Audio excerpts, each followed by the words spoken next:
Assalamu alaikum, good morning, good afternoon, and good evening. On the behalf of IBFAN Arab World, IBFAN Latin America, IBFAN North America, IBFAN Southeast Asia, we would like to make a call for solidarity with Gaza today. For those who don't know me, I'm Dr. Ghada Sayed. I'm IBFAN Arab World Regional Coordinator. We will begin. Our first presentation will be by Elizabeth Sturken, our dearest. She's a nutritionist specializing in infant and young child nutrition with global experience in the treatment of malnutrition, the current director of IFAC, Infant Feeding Action Coalition, Canada, and IBFAN, International Baby Food Action Network, North America. She will speak with us about the solidarity with mothers and children of Gaza, Palestine. Please. Thank you very much, Dr. Sayed. We have now witnessed more than 200 days of genocidal war, a war that intentionally targets mothers, children, and families, and the destruction of any and all that sustains life, a war that dehumanizes its victims in the most cruel manner, a war using the most brutal, modern, military destructive capacity against those with no defense, no army, no air force, no navy, in the world's largest open-air prison, with bombs that kill, burn, tear apart the bodies, bury bodies under the rubble of destroyed homes, schools, and hospitals, bombs that are marketed for profit as battle-tested on the mothers and children of Gaza. A war that not only refuses access of life-sustaining food, water, and medicines, but destroys its critical distribution capacity to starve and exacerbate the ongoing suffering. Gaza's children, Gaza's pregnant and breastfeeding women, and babies born prematurely, babies who are born low birth weight, will especially bear this burden of using the deprivation of food and medicine as a weapon of war. The horrors of this ongoing Nakba of killing, destruction, dispossession, theft, occupation, illegal settlements, all culminate in Israel's and its complicit allies' project of the colonizers' war to obliterate the existence of Palestine. The world has now woken up.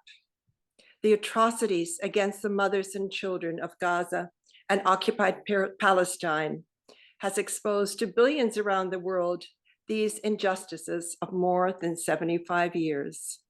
The International Baby Food Action Network, IBFAN, was established in 1979 to address the injustices of baby deaths, the illnesses, the malnutrition, the manipulation of mothers to abandon breastfeeding and instead feed a very inferior product, only to enrich the predatory marketers such as Nestle. As a nutritionist early in my life, I was privileged to have spent some years working at a pediatric teaching hospital in Africa, where I set up a treatment facility for malnourished children. This is where mothers wrap their dead babies diagnosed as lactogen syndrome or baby bottle disease in a cloth for burial. These are the heart-rending situations that spawned IBFAN's work to hold the perpetrators to account. IBFAN's long history of action against the corporate entities that knowingly contributed and continue to contribute to the deaths of millions of babies and young children and the malnutrition of many millions more is what created our movement. So it is our history of actions, of boycotts, exposure of the deadly marketing, advocacy for laws that regulate their predatory for-profit behaviors, and the supports mothers and families need to protect breastfeeding is our strength. Hence our mandate to stand with the mothers and children of Gaza. Solidarity is not just a feeling, it's also action. So it is the strength of our global network's long history for action, for justice, that must now also be there for the mothers and children of Gaza. Our capacity, our global reach, our mandate to protect the human rights of mothers and children and our experience to boycott, to advocate, to fight against the colonial entities, to hold those who perpetrate these crimes and those countries and corporations who are complicit, providing the bombs, the bullets, the AI, and all the technology to rain down upon the people of Gaza to account. This we bring to our solidarity. We're solidarity with Gaza, where 70% of those slaughtered are women and children. We commit our organizations in Latin America, Southeast Asia, North America, the Arab world, and the many of us around the globe to stand with the mothers and children of Gaza. We stand for a free Palestine. Thank you. We'll now with Dr. Hussam Bashir. Hussam. I'm here. Okay, thank you. Hope you can hear me.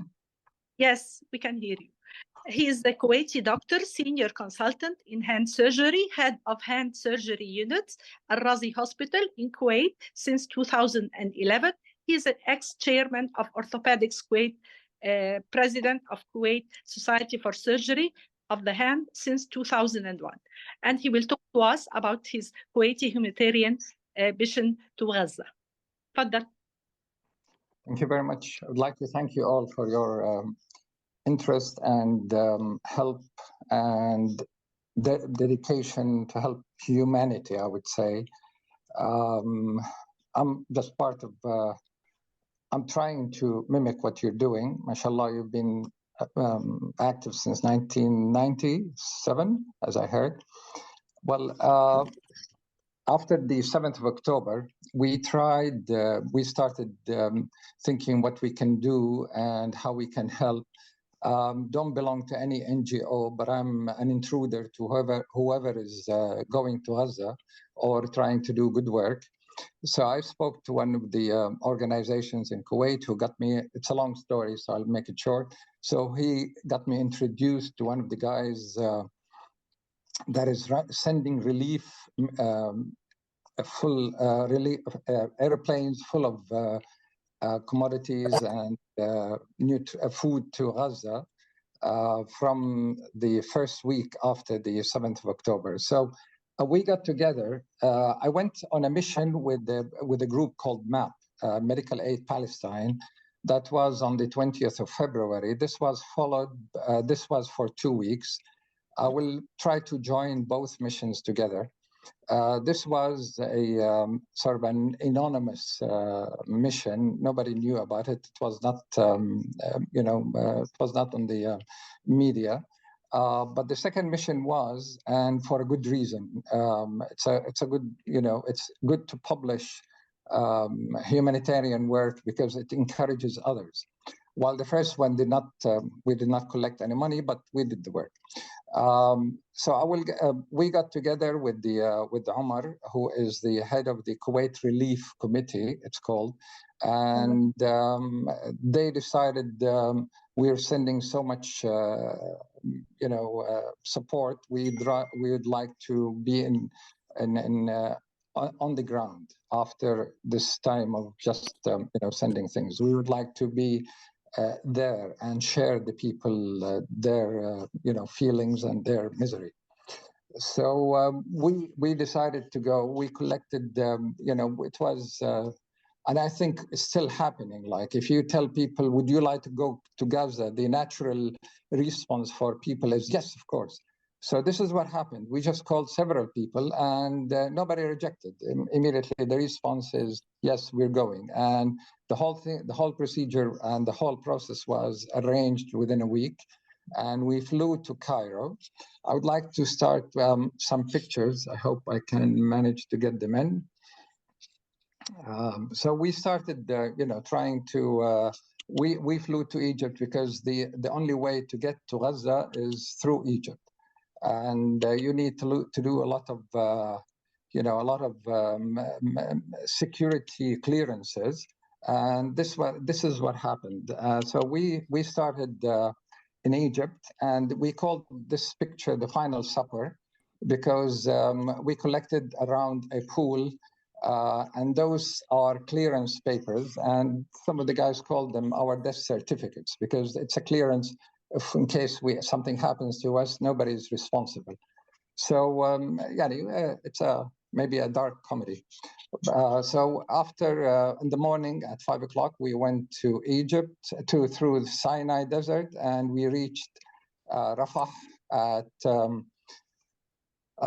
in the afternoon. It took us something like 10 hours to reach the Rafah port, and this is on the Egyptian side. And you could see some of the buses. We have something like 10 buses with us.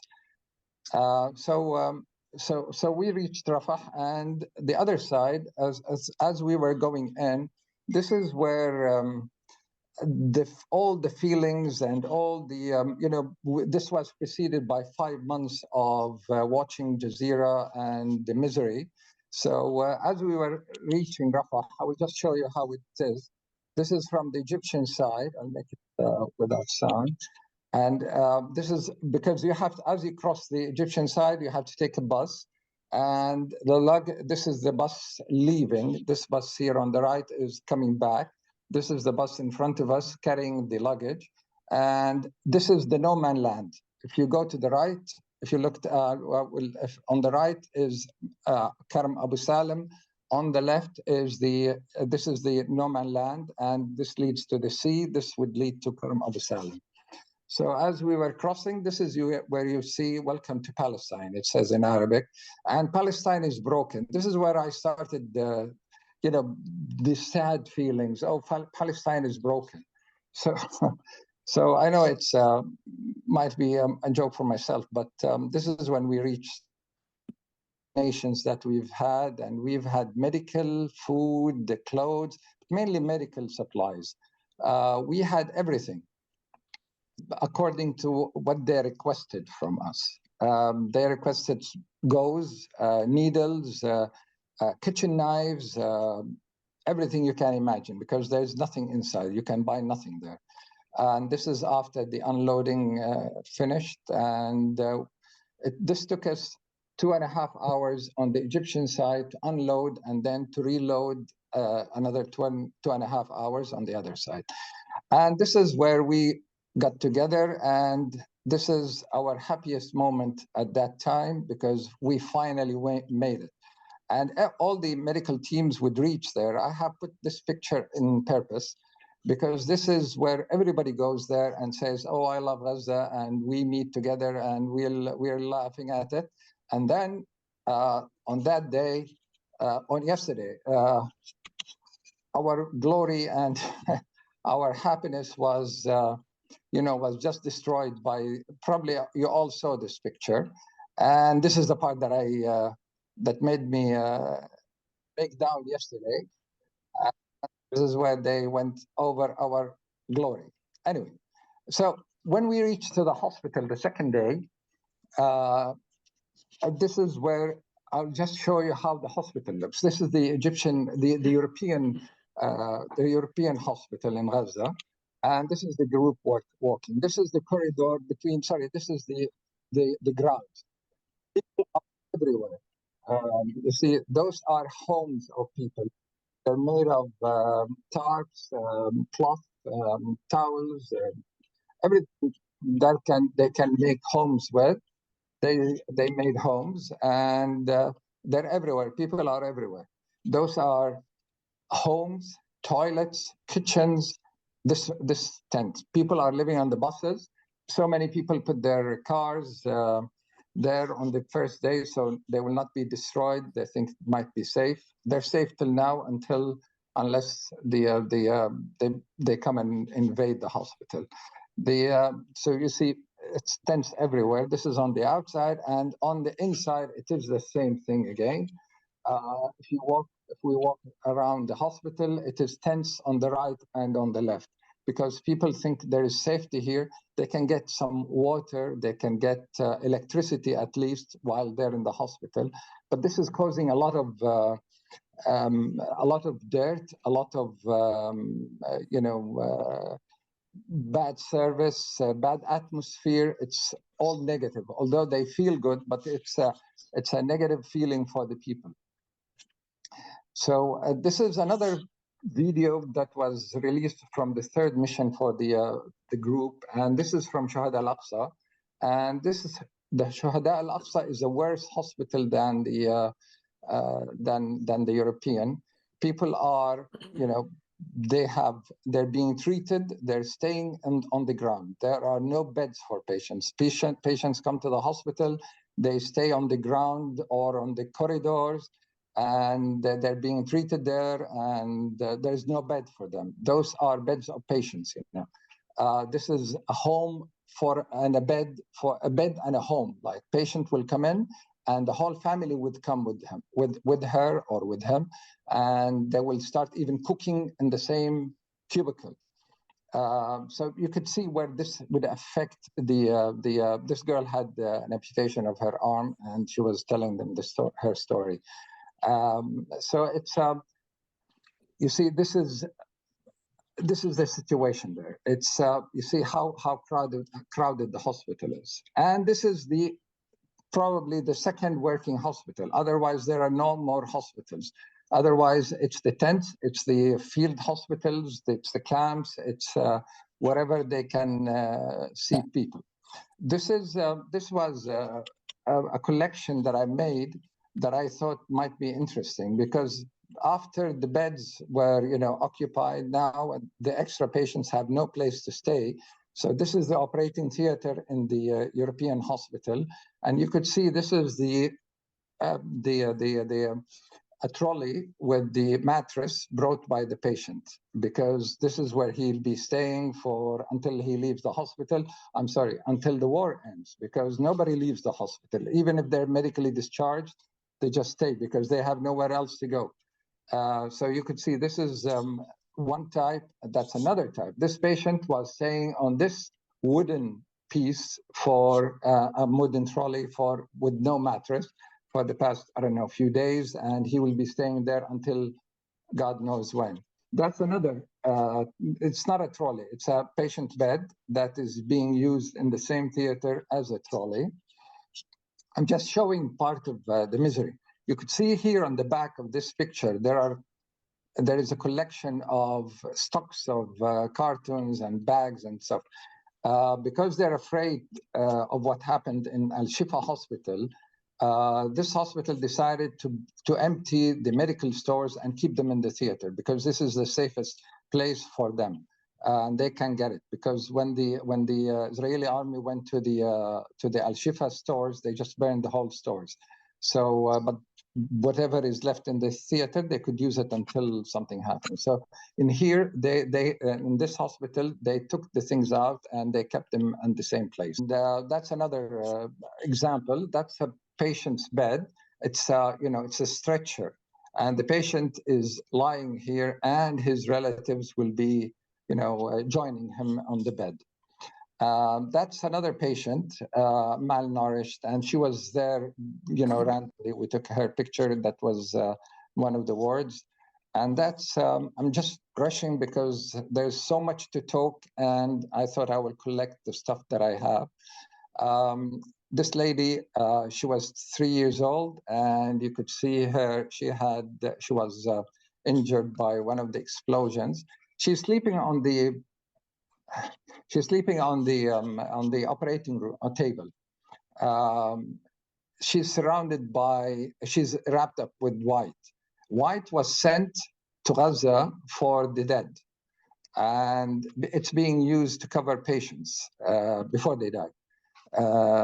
This patient wasn't dying, alhamdulillah, but she had an amputation of her hand. I was carrying her along the corridor. I put her on the trolley. She talked to me and she said, "My name is Princess, Amira, and can I sleep?" I said, "Of course you can." So she just lied down and she slept. And this patient has caused a lot of commotion in myself and the people that were around us, because she was such a peaceful child with an amputated hand. It was so depressing. This is another patient. I will not keep his picture long, but this patient had an amputation of both legs because of another explosion. This guy is Omar. He is our hero. And he's the guy that was championing the process of sending things to Gaza, and then he started his charity relief committee, and he did miracles. I think, well, limited miracles, because this thing needs miracles from all around the world. Those green buildings are. It's a video. I think it's a quick one. During our first visit of 1 week, he built a field hospital, a small field hospital that would run clinics, and this was built over a couple of days. They have clinics, they have food storage, they have a kitchen, they are giving people many things. It's a miraculous small hospital. And they also ran food distribution for the patients, because food, although there is no famine in Rafah and the south, there is no famine, but there is malnutrition. Patients and people are all malnourished, because majority are relying on canned food, and not all the varieties are available. Fresh food is a luxury. Not everybody can afford, and it's not available. When we went in, we had, by accident, we bought some bananas. Bananas, who cares what bananas are? So we just, but we bought bananas. We went in, we had the bag. Someone was looking at the bag, I was carrying the bag of bananas, and he looked at it, and he said, I said, would you like a banana? He sort of, you could see the happiness in his heart. So anyway, he called people and telling them, oh, there are bananas. We had, a few. So we distribute those. One of them hid it in his bag. I said, don't you want to eat it? No, he said, I'll give it to my child. We have not seen this for the past 5 months or 6 months. So food is affecting, although food is affecting the health of the patients. There is very high rate of infection in the wounds, and that is because of the malnourishment. This is one of the main reasons, other than the crowdedness and all of this. So food, although we consider it as a luxury for majority of us, but it's the cause of their living. Although, of course, I'm trying to make it philosophical, but without proper food and fresh food, and those people on the long run, eventually the weak would die. And we had a patient that was on the bed. We were operating on him with lots of sepsis. The whole skin was rotten. And when we asked him what happened, he said, I've been lying like this for 13 days. Nobody's helping me, because he was lost in some other hospital by accident. He was moved to our hospital. We took him to the theater. We washed him up. And then the second day, my anesthetist, she said, this patient was not going to survive. He needs to be fed. And he needs blood. We gave him some blood, because that's easier than, imagine, to give him enteral feeding, which is through tubes or by intravenous food. There's no intravenous food and no enteral food to be entered, because he's so weak to eat. This patient died after 2 days. And so many are like him. We went to the ICU, which is very crowded. There is no enteral food, which is by tubes, or even parenteral feeding that's unavailable. So on the last day, we decided we were leaving, and at the night, after we were fasting, we broke our fast, preparing to go to bed. One of our guys was still working in the hospital, and he said, would you like to donate blood? They're ready for you if you wish. So the whole team went. We ran to the donation place, and our guys started donating. And we made it that our blood spilled on Gaza, and literally it was Omar, the IV cannula that was bleeding, started bleeding, and his blood fell on Gaza. That's maybe another dark comedy joke. And so everybody donated except for me, because I have thalassemia minor. They refused to take my blood. So that's it, and that was the farewell at the end of the night, and we just left. This is just a quick tour in Gaza. Thank you very much. Thank you very, very, very much, Dr. Hossein, for your presentation. Really touched our hearts. Okay, let me introduce Dr. Arana. He's a physician, anthropologist, researcher, nutrition for the defense of the right to health, and member of the IBFAN Policy Council for Latin America and the Caribbean. He will talk to us about the call to action. Please start, Dr. Mark. If this were 1940, when a campaign of extermination was being waged against European Jews, we would be utterly appalled and outraged as we are now at the genocide in Gaza. We would be also mobilizing to stop the barbarity. However, this is 2024, and the genocide is being committed against another people. Those who committed dishonor and betray the cry of never again from the survivors of the Jewish Holocaust. For this reason, protesting and acting against the genocide perpetrated by Israel is not an act of anti-Semitism, but an act of humanism and congruence. Had Israel complied with the United Nations Security Council Resolution 2334 of December 2016, which demanded the immediate withdrawal of Israeli military forces from Palestinian territories, the actions of October the 7th that resulted in the unacceptable killing of 1,200 persons killed by Hamas militia, as well as the collective punishment being inflicted by the Zionist government on the Palestinian population of Gaza, would almost certainly not have occurred. The impunity with which Israel has flouted UN resolutions has been made possible by the tolerance of the United States and other Western members of the Security Council, which was allowed Israel to prolong the illegal occupation of Palestinian territories and perpetrate human rights violations through an increasingly oppressive and suffocating control. This occupation has continued since 1967 and constitutes the longest military occupation in history. Israel persists in flouting UN Security Council resolutions and orders the International Court and the orders of the International Court of Justice by intensifying its genocidal attacks of the Palestinian population, despite the fact that it is confident that the impunity warranted by its allies, governments, and other displays a defiant arrogance and disdain for international law.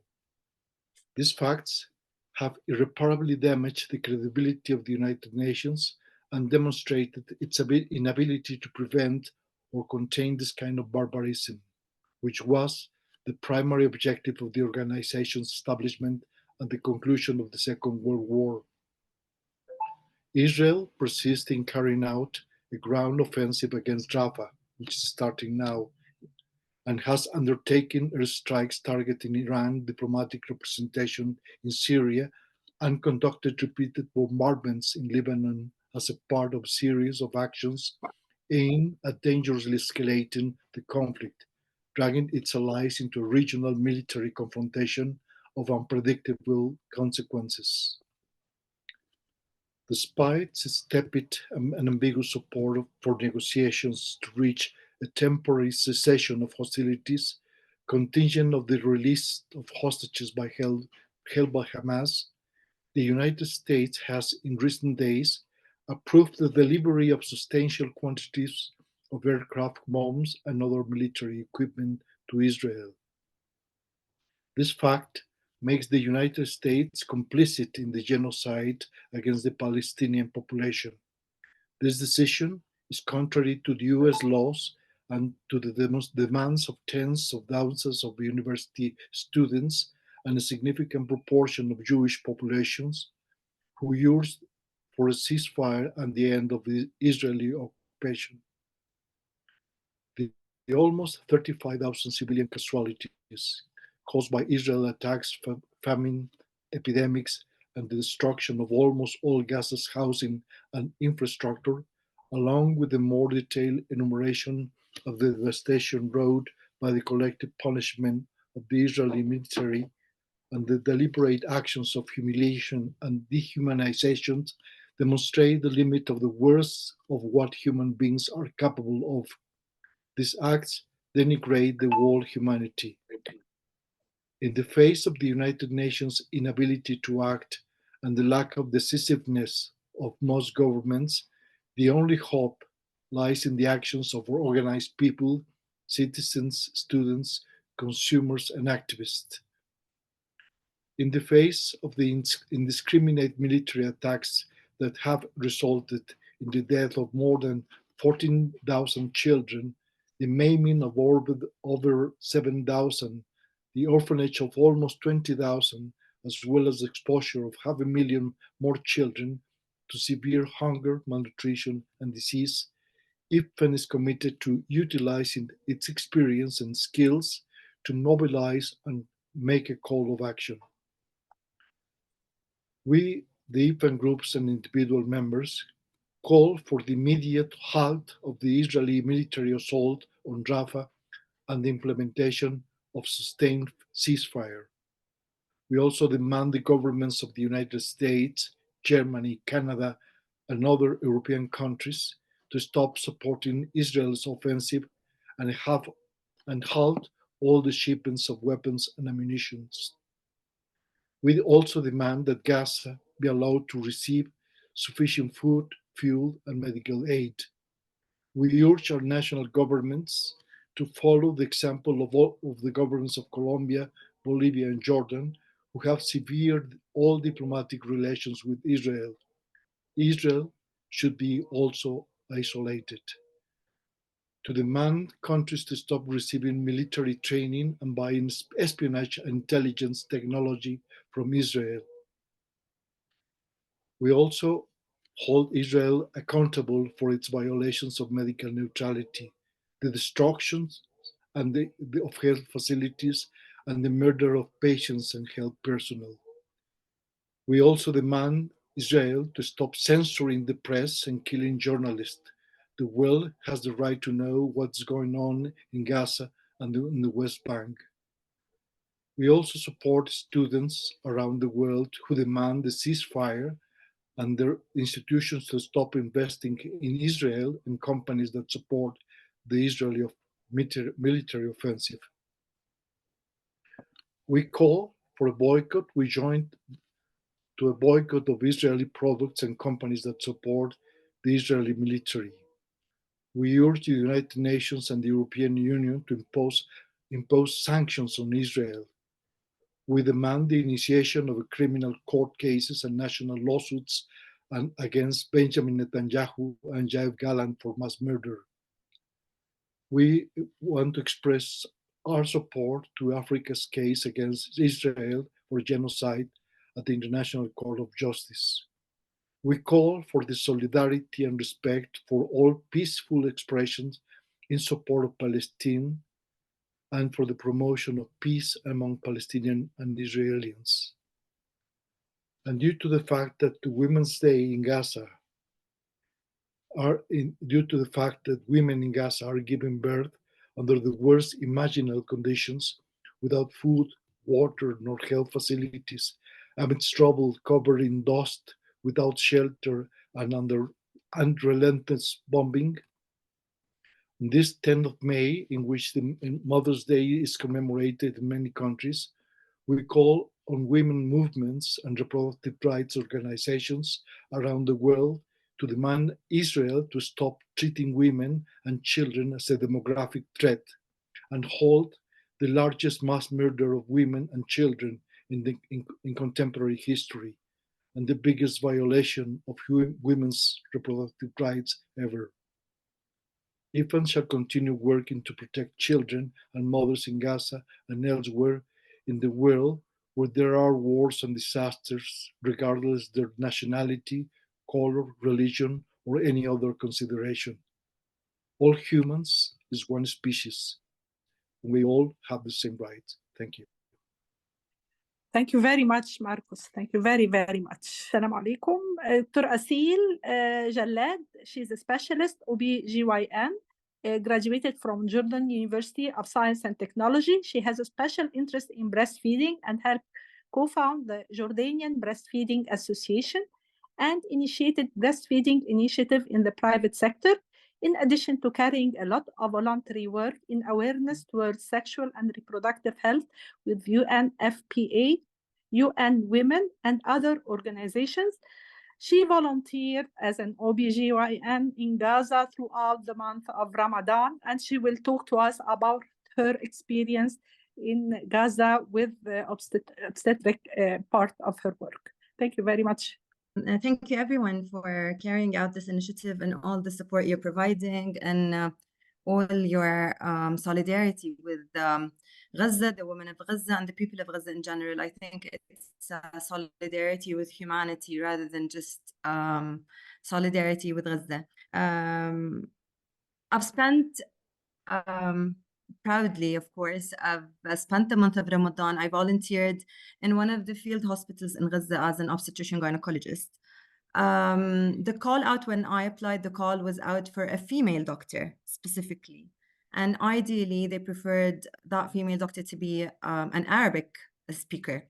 Due to after I went there, I was kind of aware why that specific request was asked for. The moment I landed in Gaza, I figured out why specifically that special request was asked for.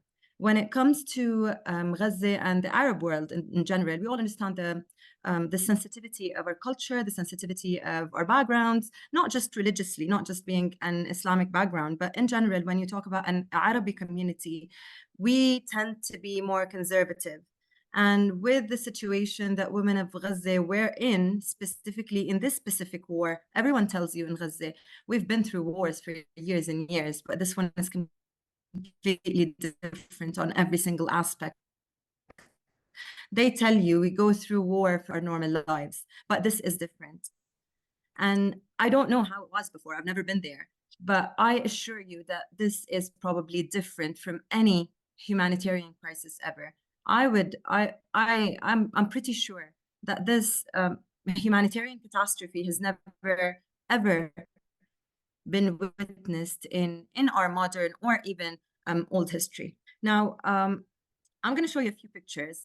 Dr. Hissam has spoken about the situation in Gaza, and before I went there, like everyone, I watched what the media showed us, and I had this tiny bit of hope that what we saw on media is only what the media wanted us to see in terms of propaganda, because the media loves propaganda and this will get them better views. And there's definitely a life going in the background, and there's definitely something better, because it's impossible to any human eye to believe that this amount of damage is even possible. To my surprise and astonishment and dire, I don't know what to call it, but the media does not even touch base on the reality of the situation. I hope that cameras were able to document the smell while walking down Gaza. I wished that cameras would document the feeling when you walk on the destroyed roads and destroyed structure in Gaza. I hope that the media would document the feelings of everyone walking there, whether it was the people of Gaza or whoever volunteered to work there. I really wished that these things would be documented, but sadly, the media does not even bring in a very tiny, small percentage of the reality of the situation. Everyone literally suffered. Every woman suffered. Every child suffered. Every parent, every doctor, every healthcare worker, every person suffered. Every person suffered due to lack of everything. They don't have anything. The living situation there is basically unsuitable for any creature. I'm not going to say human, because it doesn't even give decency to, you wouldn't accept it if you have a pet at home. You would definitely create a better living condition and situation than what's going on there. It's insane. Even the tents, they're living in tents that are unsuitable for human occupation or citizenship. They don't have clean water. You can't tolerate the smell. You can't tolerate the smell for a day. Like, there's healthcare waste. There's everyday waste. for 6 and 7 months that you cannot get rid of. If you forget to get rid of the waste in your home for one day in your kitchen, you wouldn't be able to tolerate the smell. Imagine that waste accumulating for 6 months in a row. Imagine diapers and placenta. We were delivering in a field hospital and we had no way to get rid of the placenta. We just put it in a non-bio babies in a field hospital and had no way to go to get rid of sanitary pads, of blood, of anything. So this is a situation in Gaza, and this is the living situation every woman has to go through, whether she's having her period, whether she's pregnant, whether she just gave birth, or is planning to breastfeed. Sadly, this is a situation they're going through. And throughout my experience, they lacked support. They definitely lacked support in every way. I just wanted to show pictures. So I'll just briefly, sadly, every time someone or one of the doctors went to Gaza, I was like, why is everyone pausing by this picture? And after the video 2 days ago, I was like, thankfully, I took that picture. I'm waiting for the day where we'll be able to rebuild this again, this sign again. And I hope we'll be able to rebuild it in a better condition. But I'm just, in a way, I'm happy I managed to take this picture because this monument is gone. Every single identity is gone. They blew it down, sadly. So this is a hospital I worked in. So basically delivering in a tent, resting in a tent, using the bathroom in a tent. It was a bit challenging to every single woman there. But they managed to do it. This is, if you see here, this is where our maternity ward was. And this block here was the bathroom. Every woman shared, like all the women who delivered, they shared. And these here were the theaters where we operated, where we did our C-sections. It's not ideal, yet this is what it is. This is what currently the healthcare sector looks like in Gaza. And after the news we heard in the past 2 days, this is basically the main primary hospital serving all of Gaza, not just the south. So imagine all the healthcare load in Gaza, not just the maternity, is basically depending on field hospitals. Field hospitals with a capacity that was planned to manage 10 to 15% of the healthcare load. Currently, at this moment, these field hospitals, this and probably there are another 2 hospitals, they're managing all the healthcare in Gaza. So this is how it is. Because even us international volunteers or international medical or healthcare volunteers, we don't have the freedom to go in and out of Gaza as we'd wish. There's a limitation to how many healthcare volunteers go in and out. And even the security permits and everything for all of us, it takes at least 7 days to get. So there is a limitation to the supplies. There's a limitation to the healthcare volunteers who go in. So that means that the local healthcare professionals are serving all the healthcare of Gaza. And they're drained. They're literally physically, psychologically, socially drained.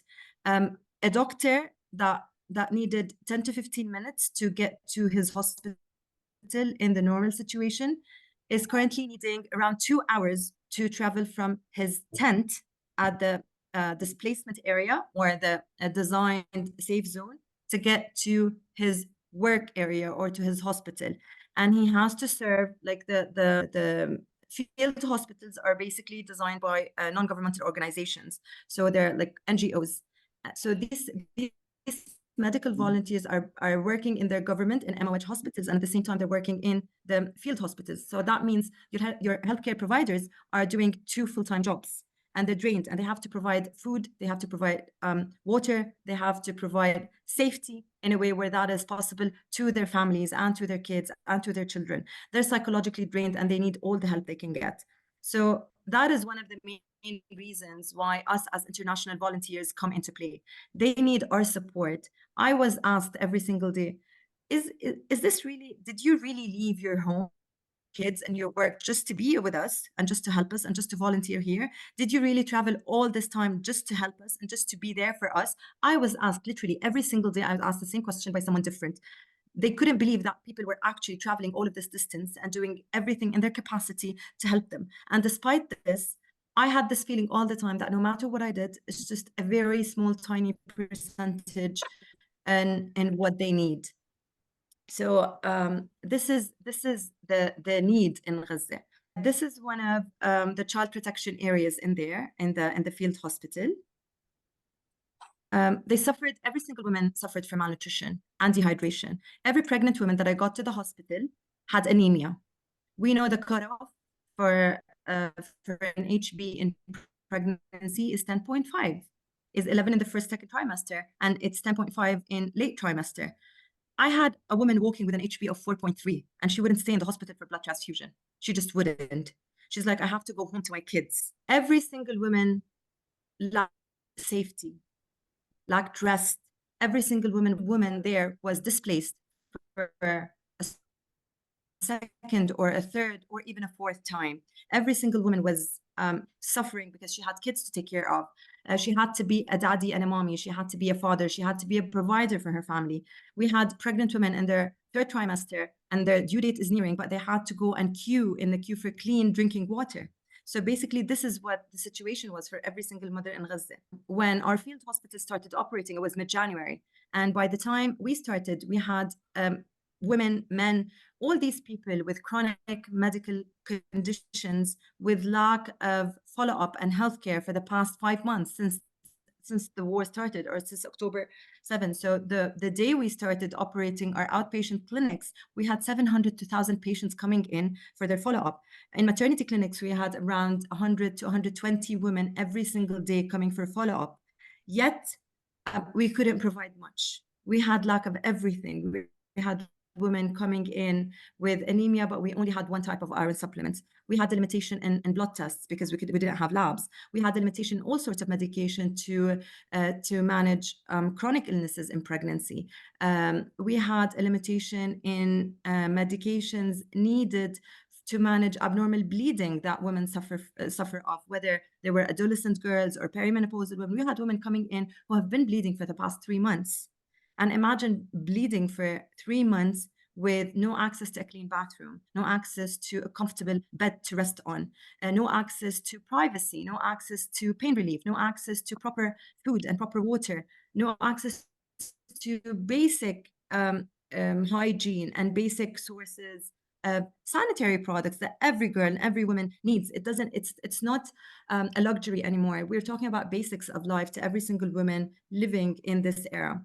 This is one of our hospitals. It's basically in an open area. We just set up the tents and we start working immediately. So like the moment a tent is up, it starts receiving patients. We don't wait for the full setup to be complete. This is how it is. And this is how our hospital on another site looks like. We're operating, yet we're still getting the place to be set up.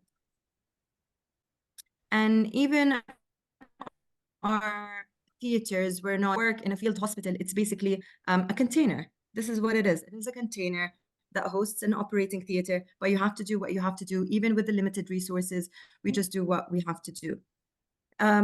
Women who delivered there, this is one of the, like, I never saw the number of children I saw wearing shoes was very limited.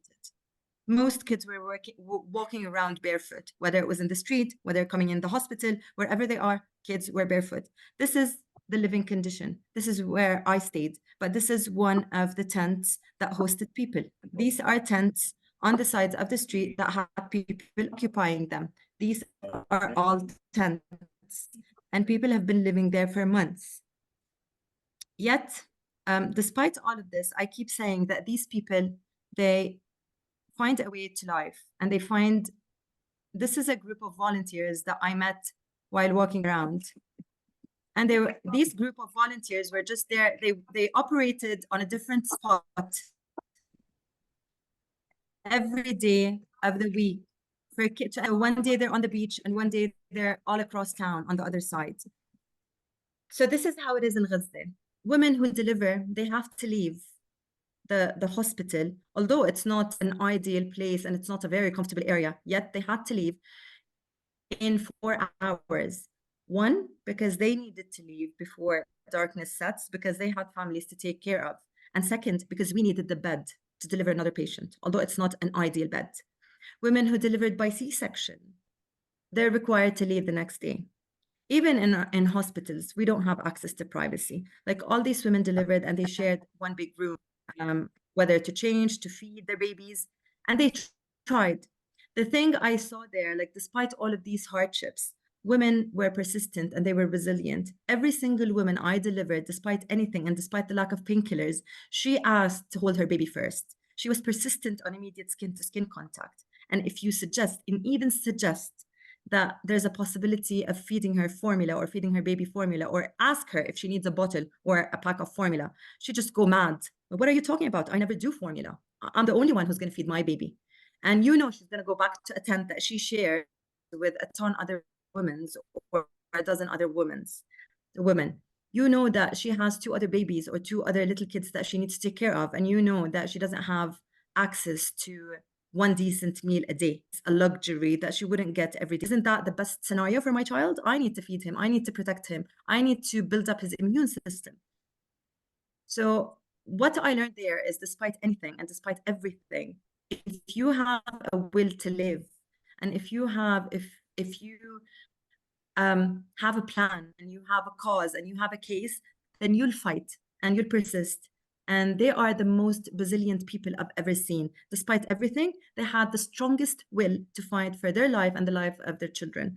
So this is what I learned from Gaza. I don't know if they actually benefited from my presence. They probably did. But I know for sure that I'm the one who benefited most from me being there. I learned like a lesson that was the most precious throughout my professional and my social and my 40 years of life. So these people they're fighters, and these babies will build it someday, inshallah. So that's it. Thank you for listening to me and giving me the chance to share this with you.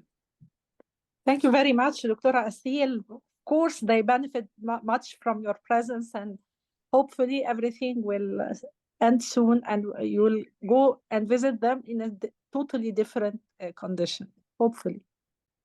Now I think we have Dr. Mona. Dr. Mona, she's a pediatrician, nutritionist, IBCLC, International Board Certified Lactation Consultant. She's acting director of the Community Nutrition Promotion Department in Kuwait, the coordinator of the Maternal, Infant, and Young Child Nutrition Program, the country coordinator for IBLCE, International Board Lactation Consultant Examiners exam, and she's the president of IBFAN Arab World, and she's a member of the International Advisory Council of WABA, World Alliance of Breastfeeding Advocates, and a member of the coordinating committee of the Global Breastfeeding Collective. Thank you, Dr. Ghada, and thank you for giving me this opportunity, to get the things that we are holding all this time, some of it maybe in this 10 minutes, inshallah. I thought of having a talk about the infant feeding and during emergencies as a part of our, field, and to talk about the preparedness for such a situation. Maybe I may start just a few seconds talking about us. Who are we as the IBFAN Arab World, the IAW? It has been created since 2002, and it was at that time the youngest region in the IBFAN network. It's coordinated and from the start by GIFA, but since 2013, it's now at Cairo, Egypt. The Arab IBFAN World region includes now almost 50 groups and individuals in 15 Arab-speaking countries. To define the emergency, we may say that emergency is extraordinary situation, and it is of either natural or man-made crisis, and that puts the health and survival of the population at risk. The most vulnerable who are affected, as we have heard from the previous presentations, the women, infants, and children. And from the IFE, which is the infant feeding during emergencies concern, it is concerned with protection and support of safe and appropriate IFE, and it is focusing on the breastfed infants, also the non-breastfed infants, to minimize the risk of artificial feeding. Also on the infants in general and the young children about their complementary feeding. Also the mothers, the well-being of mothers, as you know, if we get mothers with good nutrition, mental and physical health, this will affect also the well-being of the infants and the children. And if we look at the women and children during emergencies from the perspective of the global agencies, like this one, the UN Office for Coordinating the Humanitarian Affairs, they have said that now nearly 300 million people around the world will need humanitarian assistance and protection, either due to conflict, climate emergency, or even other causes. Also, according to the UNICEF, there are 400 million children, or about one child in every 5, who are living in fleeing from conflict, from conflict zones. Many are being injured, killed, or even sexually violated. Also, 60% of preventable maternal mortality deaths take place at conflict or displacement and natural disaster areas. Now, about the infant and the young child feeding in emergencies, the displacement, the stress, fear, and insecurity for sure is impacting the infant feeding practices. And there are general lack of support and attention to the infant and young child feeding during emergencies. Even there is usually widespread donation of the infant formula and the commercial complementary food. Also, the companies will exploit emergency conditions to market the infant formula and other products during these emergencies. Globally, what do we have to address the IYCF during the emergencies? We have guidelines, we have frameworks that are prepared and ready for the use in the fields. We have this very valuable reference, which is called the Operational Guidance about infant and young child feeding in emergencies. And the latest version, number 3, since October 2017.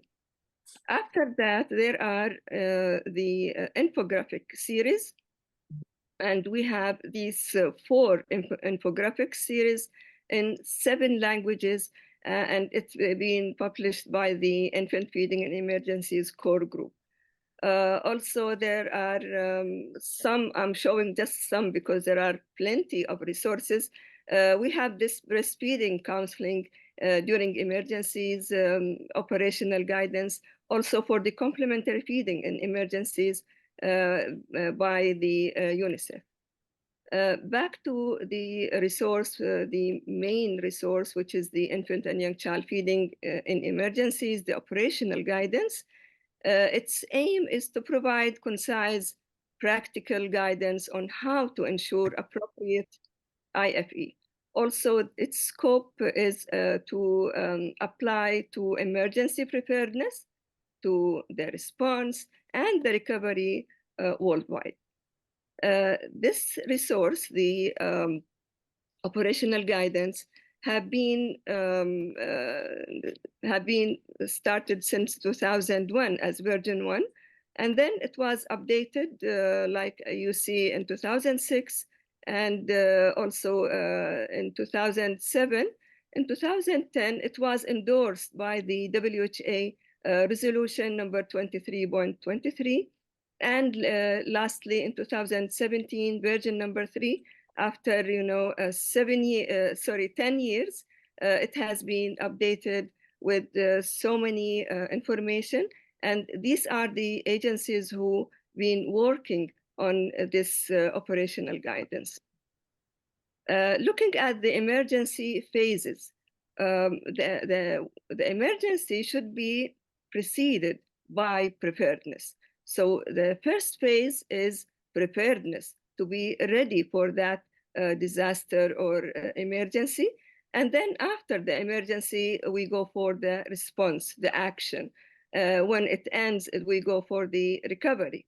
And then we will just sit and think and rethink about, and this is called the mitigation period. So I'll focus on the emergency preparedness. It's the planning to ensure safe, swift, and effective response in any emergency. It also will make agreement about the leadership between the government and also the NGOs.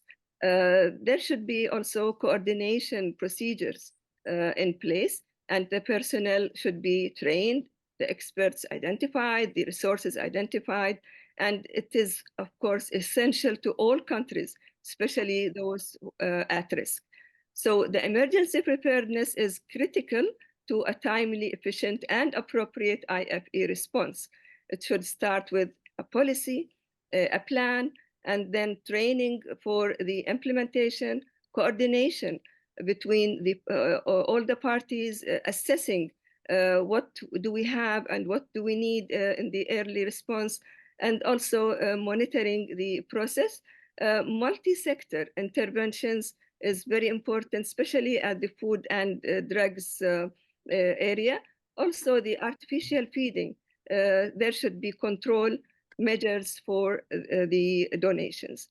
So all countries with high rank or low rank emergency risk indicators are vulnerable for emergency situation, including the natural and man-made disaster, or even indirectly by hosting refugees. And an appropriate emergency preparedness policy and response plan based on the operational guidance should be developed in all countries around the world and put into effect in all emergency situations. But what about Gaza situation and the war that has happened since now more than 7 months? Did it give them, the time and the ability to implement their preparedness plans of action? Well, it doesn't seem so. Why? Because it was a very disastrous catastrophe, outrageous, unhuman war that is even when described by the agencies. For example, UNICEF now they are predicting more catastrophe upon the present catastrophe if there will be a ground operation in Rafah. Also, the bombardment, it is coming from everywhere, from the air, from the land, from the sea. So this will result in more casualties, displacements. And even this have destructed the houses, the hospitals. From the latest statistics, they are telling only 12 out of 36 Gaza hospitals are now partially functioning. So even those functioning, they are really not in the full capacity that how they should work. And also from the economic point of view, that Gaza will be left without a functional economy or any mean of production, self-sustainment, employment, or capacity for trade. Also, the poverty rate will be increasing. Now it is more than 67%. They are predicting that 1.86 million people are already in poverty. So I'll end with this quotation from WHO telling that civilians are not collateral damage. Also, the patients, the health staff, the hospitals, they are not collateral damage. and the international humanitarian law must be respected.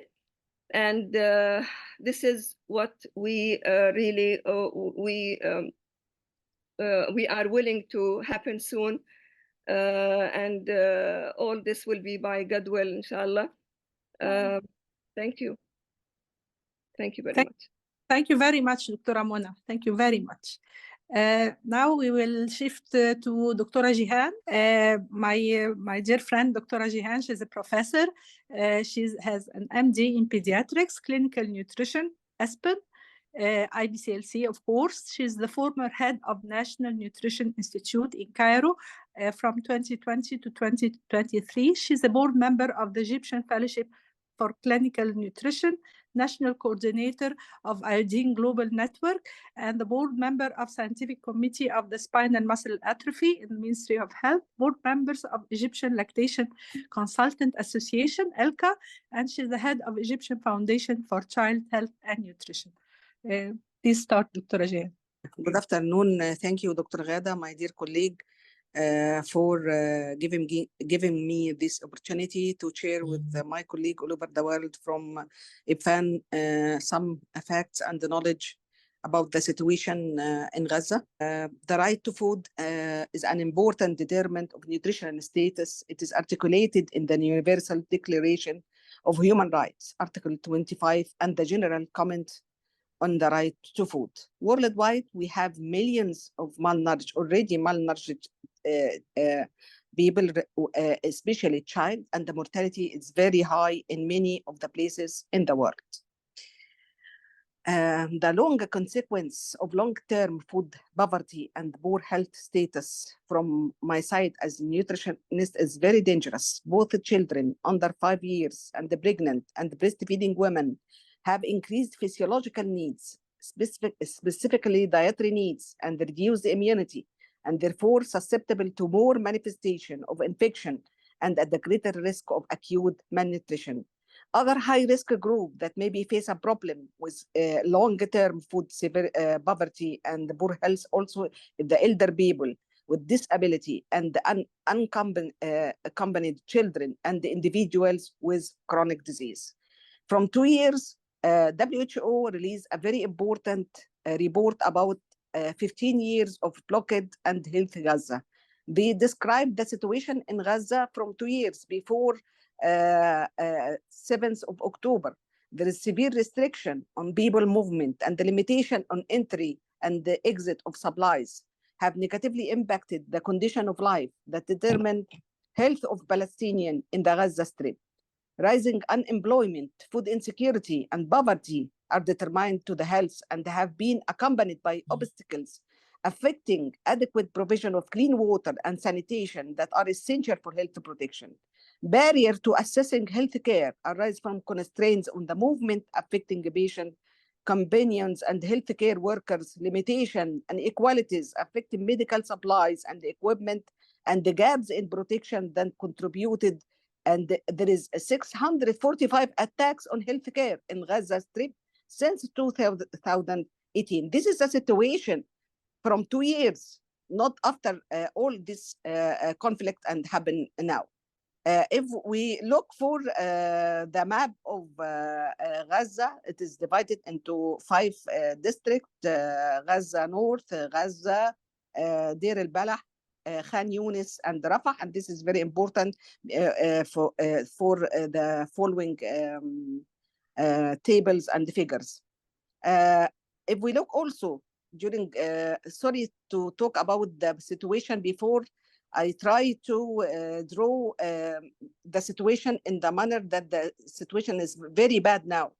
From 2 years also, the people try to permit application for health care, and always 30 to 40% only have the possibility to be accepted to go for emergency or operation or for cancer treatment, and maybe 1,000 cases died before to reach to the border and take the treatment, and the average waiting time for ambulance, it take about 1 hour. This happened before the situation updates in 7th of October. The first nutritional vulnerability analysis for Gaza Strips carried out in January 2024 and published in mid-February under the lead of Global Nutrition Cluster highlight an extremely worrying nutritional situation. After 100 days of conflict, all the immediate determinant of acute malnutrition had already reached extreme critical point, with the situation being much more disastrous in North Gaza and Gaza City. If you look to this picture, this is a very simple tool we use as nutritionists to assess the malnutrition in children. This is the mid-arm circumference, and this is the cutoff point of being severe or moderate severe or normal. And this is a very rapid method in area where there is no health surface easy or no length or weight or so on. If we look to this diagram or this figure, it illustrates the result of this vulnerability survey. It includes the situation in North Gaza, Deir el-Balah, and Khan Yunis and Rafah.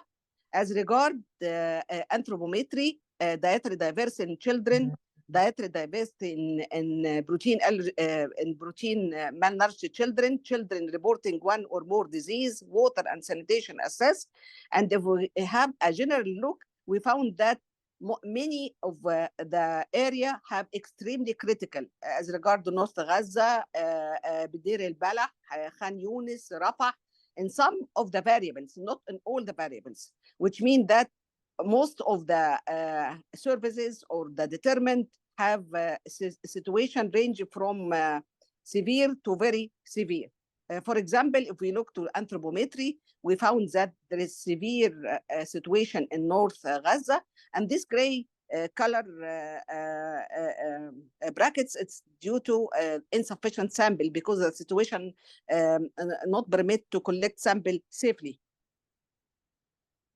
If we look also to the water and sanitation and the disease in the children, most of in Gaza and Deir el-Balah and Rafah have a severe situation as regard these children. 1 month later, after the first publication, a new vulnerability assessment was done involving the State of Palestine Nutrition Information System Technical Working Group and members, and using the same method and collecting data analysis used in the first one in February. And the result was very aggressive, more than the situation in the assessment in February. If we look on this important diagram, it will show the situation turned to be red in all the area. In North Gaza, Deir el-Balah, Khan Yunis, Rafah, as regard most of the valuable anthropometry, dietary diversity, sanitation, the GIT problem, diarrhea, vomiting, all the situation is severe in all the area. If we can summarize all these data we get from the only report done by WHO during the last 2 months, because many of the organization and UN can't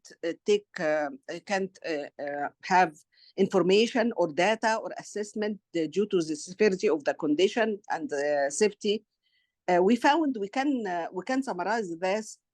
Most of the area in the north of Gaza now under the definition of famine, and this is defined by that mid-arm upper arm circumference was less than 15. So this green color is the other area of Gaza, like Rafah. The situation still have some safety or moderation, but in north governorates, we have a very severe situation can defined as famine. To sum up all of these data I discussed before as regard the vulnerability index, and the vulnerability index, it's one of the rapid assessment done by World Food Program before to assess the situation in area of conflicts. We can sum up all these data that the health situation of children under 5 is already marked by widespread disease across the Gaza Strip.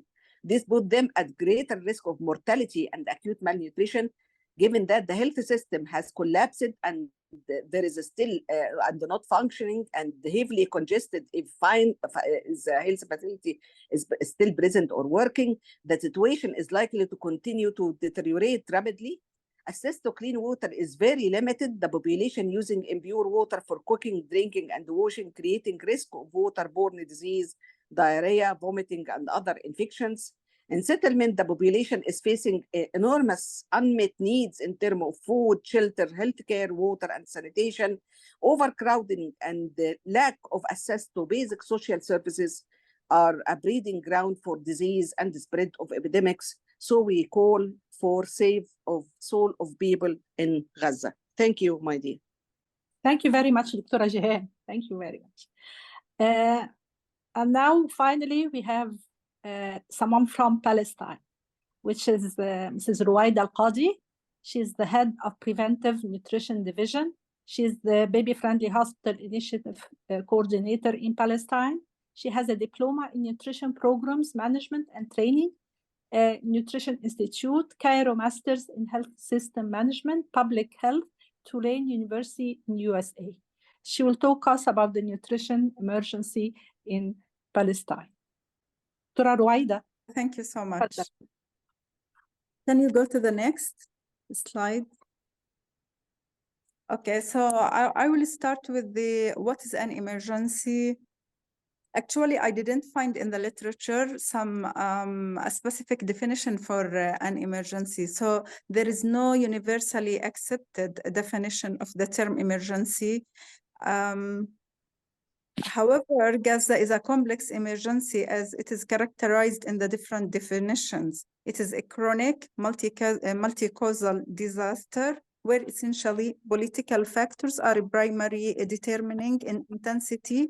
Besides, it's a form of a man-made emergency. That's why we call it a complex emergency. So again, an emergency is characterized in another definition as it is a loss of home, loss of food or water, loss of security, loss of health, and all these bars or all these components together are found in Gaza. That's why it's a multi-causal, multi-affected. Nutritional emergency, whenever the population has reduced access to food associated with the actual or threatened increases in severe morbidity and mortality. And this is what we are seeing right now. The total death toll in Gaza is dramatically escalating. It varies from home destruction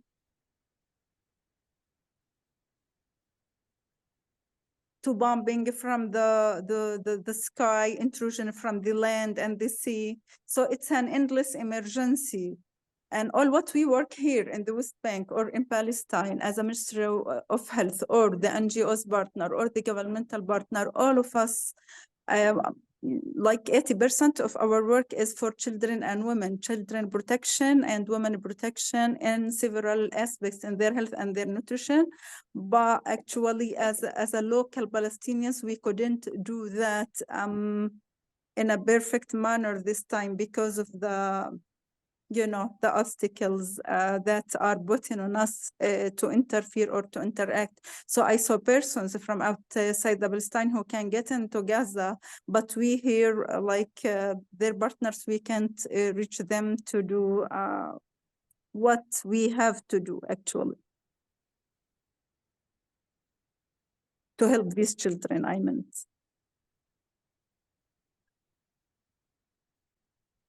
So yeah, this part of the pictures, I know that most of the audience have been exposed to this kind of the pictures and no more than, they have more pictures than this on the presentation, but these are few examples of what's going on. Yeah, taste of terrifying. They are in the prison 6 years old, 5 years old are in the prison, either in the West Bank or in Gaza Strip as well. They are in the jail, actually. So a lot of them left orphans with no company. Yeah. So they are our hope, our soul. We need to serve them And this is a good idea that we have such a large number of people who are here in this meeting just to help and participate in any way they can to help Gaza. And by this chance, I thank everyone for being here.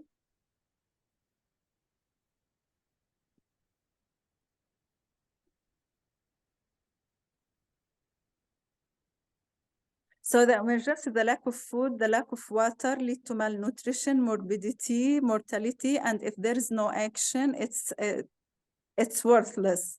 Like it's need an action so we can stop what's going on. So we have malnutrition, food crisis in Gaza, that the food crisis in Gaza Strip that has developed into famine in the north of Gaza. We have 28 patients reportedly died of malnutrition.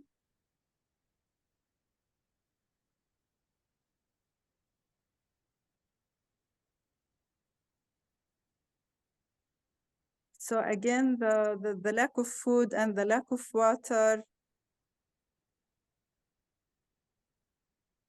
have in Gaza is has from 16 to 25 of children from the age from 6 months to 55 months with acute malnutrition. 2 to 4% of children with severe acute malnutrition. Southern Gaza had 3 to 7% of children from 6 to 50 months with acute malnutrition. So this is the relationship between nutrition and emergency in Palestine, like breastfeeding and malnutrition. And this is the area of emergency where we need to have a protection of the breastfeeding, and so you can protect the mother and the child and support a safe environment to do the breastfeeding and the nursing. Maybe by providing, I don't know, like UNICEF has provided breastfeeding, because I work through the Ministry of Health with UNICEF on some of the supplies that can help in breastfeeding, and one of them was the tent that can help the mothers to have a private place. But what happened on the ground, that the people have used the tent as shelters. No one can blame them. I mean, it's just how it goes on the ground.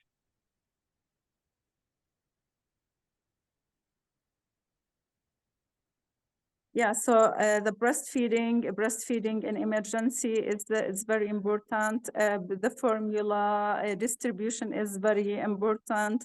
There are misdistribution for this, and it affects the breastfeeding. It's getting like the breastfeeding indicators in Palestine is how some is in a good situation, but now I don't have the indicators after the war, because it is still going on. But before the war, it was like we are in a good situation regarding the breastfeeding and the complementary feeding, but I'm sure now it's deteriorating dramatically actually. These are the donations that come into Gaza Strip, and I have to say, like 500 trucks needed to require the basic needs to Gazan people before the war. But after the war, it was allowed, after many months, it was allowed like 20 trucks every day. And maybe they finally allowed more than 20 trucks arrived to like 50 or 60 trucks. But these are not heavy loaded with the basic requirements. These are like half loaded with the unnecessary goods.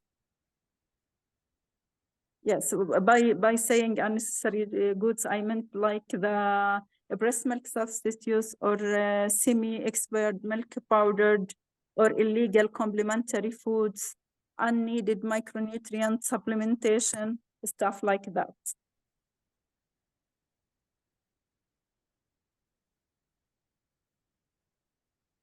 So emergency interventions, we are working on on guidance and the protocols in the IYCF. Some of them that has mentioned the guidance have been done by WHO and UNICEF.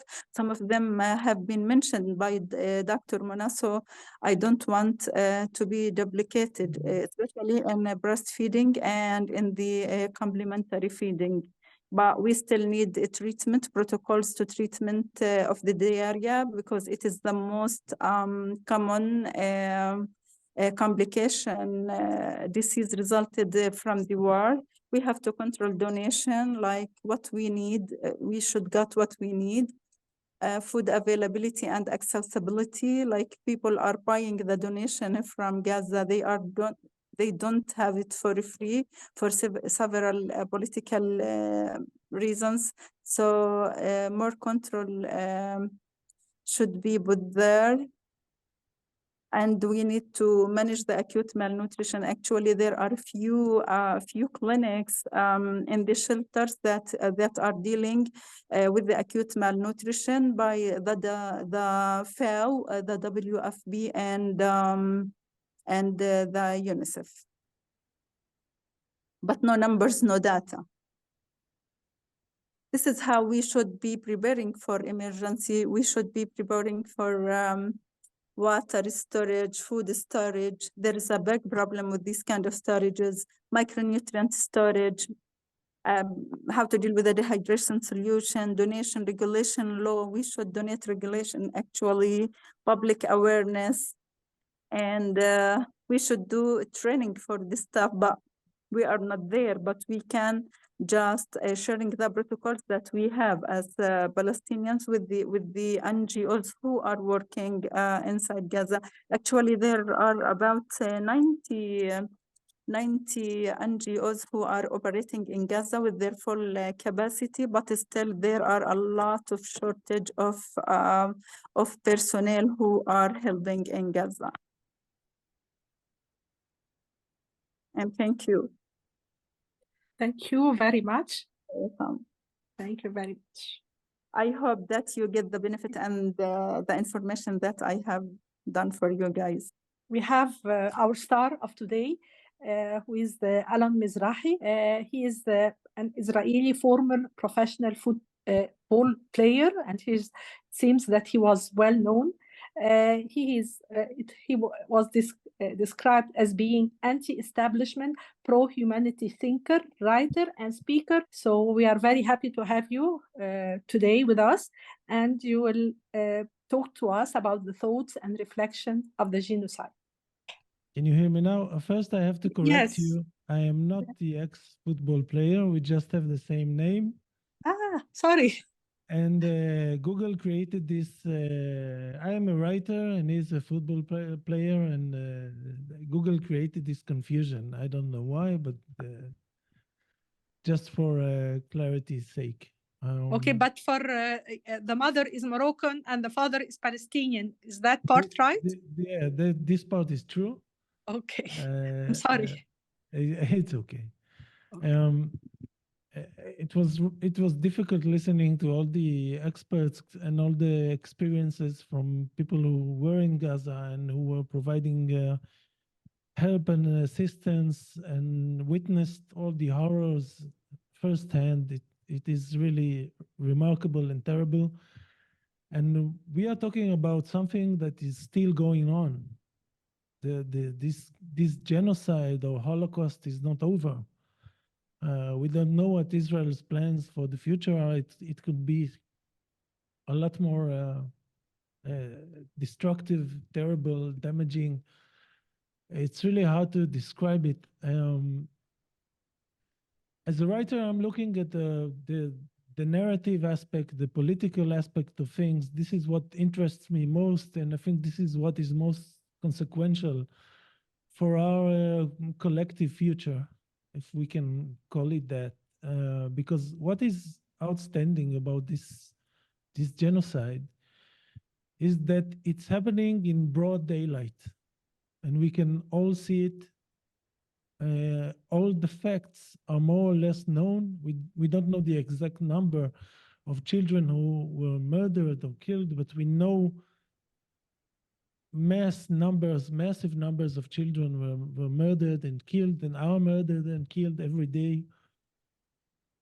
We know that people have been displaced, millions of people have been displaced. We can see the images, and the whole world can see the images, and I think that the damage that this does to our collective, I don't know, mental health even, and our morality as a collective, as a human family, which is how I see us, all of us, no matter where we come from and what our personal histories are.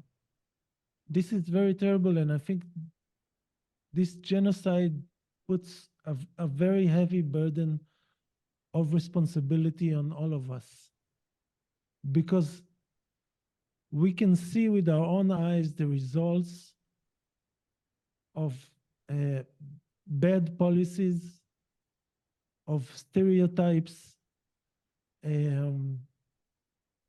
of license given by superpowers to other countries to commit all kinds of horrors and break every norm and every rule because they have the power to grant it to other countries, as it were. And I think it is a responsibility of all of us. You as professionals, I'm a writer, I'm an intellectual writer and so on, but we have to figure out, and we have to think as a larger human society, what do we do next that this doesn't happen again? First, we have to think how we stop it, what kind of pressure we put on Western governments who supply the munitions and provide the veto at the United Nations Security Council and so on.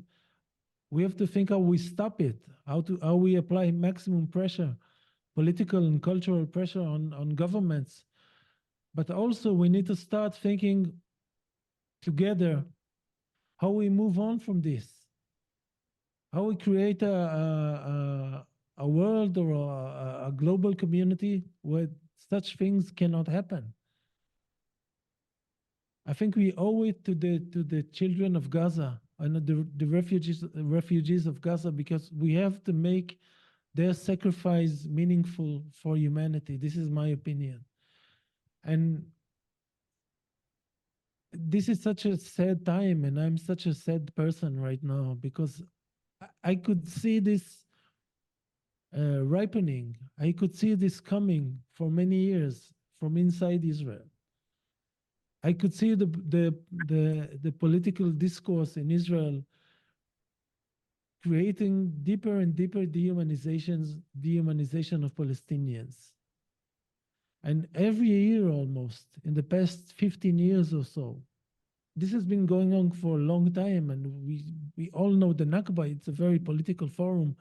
I don't need to tell anyone anything here about history. But during my lifetime or the past future, I could see how the political discourse is getting worse and worse all the time. And every year, you could see more actions and more hateful speech, genocidal speech, legitimized. It was a gradual shift, but it was perceptible. I could see it. And I remember myself writing maybe 2 years ago. If this is what I wrote in Hebrew. I don't write in Hebrew anymore because I can't stand it. I feel like there's no one to talk to. But it's a personal feeling. Maybe someone else has different views of this. But I remember myself writing, I don't believe this is the case, but if I have a choice to make between going into a gas chamber myself and killing children, I will go into a gas chamber. I don't want to be in a situation where I kill other people's children. Even if I have to give up my statehood, I have to give up everything I have. I will give it up gladly, because I will not do it. I will not succumb to this. I will not be degraded into this. Because once you've crossed this point, I think there's no salvation for you. Once a society knowingly decides, and this is open and we can all see it, we can all see it, there's no secrets here. Even if we don't know the exact details, but if a society decides or lets its political leadership decide that they just can actually mass murder people on a huge scale. We're talking about the dead people, but what about other people who have been injured and wounded physically and psychologically? How do they come back from that? What kind of support can they expect from the broken communities that they now live in and they will forever live in? I mean, the devastation, the societal, the devastation is we can't grasp it. And for me as an Israeli, I've been very left-wing for a long time. And I was dreading this period very much because I knew when such a thing is openly done, there's no way back. There's no way back. And I think from my perspective as an Israeli, I don't think that Israelis understand the consequences this is going to have for decades and generations to come. But because people are not going to stop talking about it. All those children we see, they are going to grow up. They are going to tell their stories, and there are going to be journalists interested in their stories, and podcasts and TV stations and so on, and history books are going to be written about this. And the image of Israel has been destroyed without any benefit. You can say there's something Israel gained from this. Israel gained nothing from this. And still this is not over. And this is, I fear, going to become even worse. And maybe emerge into war with Lebanon or maybe Iran, I don't know. But I really feel these days like a doom prophet, a prophet of doom in a way, because I can see almost no way forward for Israeli society, and really the stupidity of it all, with nothing gained, not that there's anything that can be justified, that can killing so many children and innocent people justifies that. There's no cause where this is like a payable price. But this is just so senseless, and I don't see many people who share my opinions in Israel, but in other places I do see many Jews. Maybe many is a big word, but it's more than a handful. In US campuses, in many universities, Jewish students are some of the leaders of the demonstrations and the organizations, some of the most vocal critics of what's going on. But they are too being censored and punished.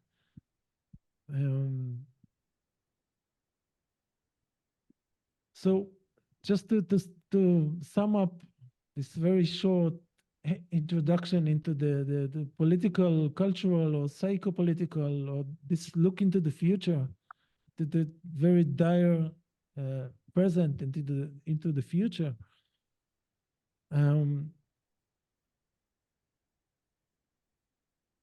I think this genocide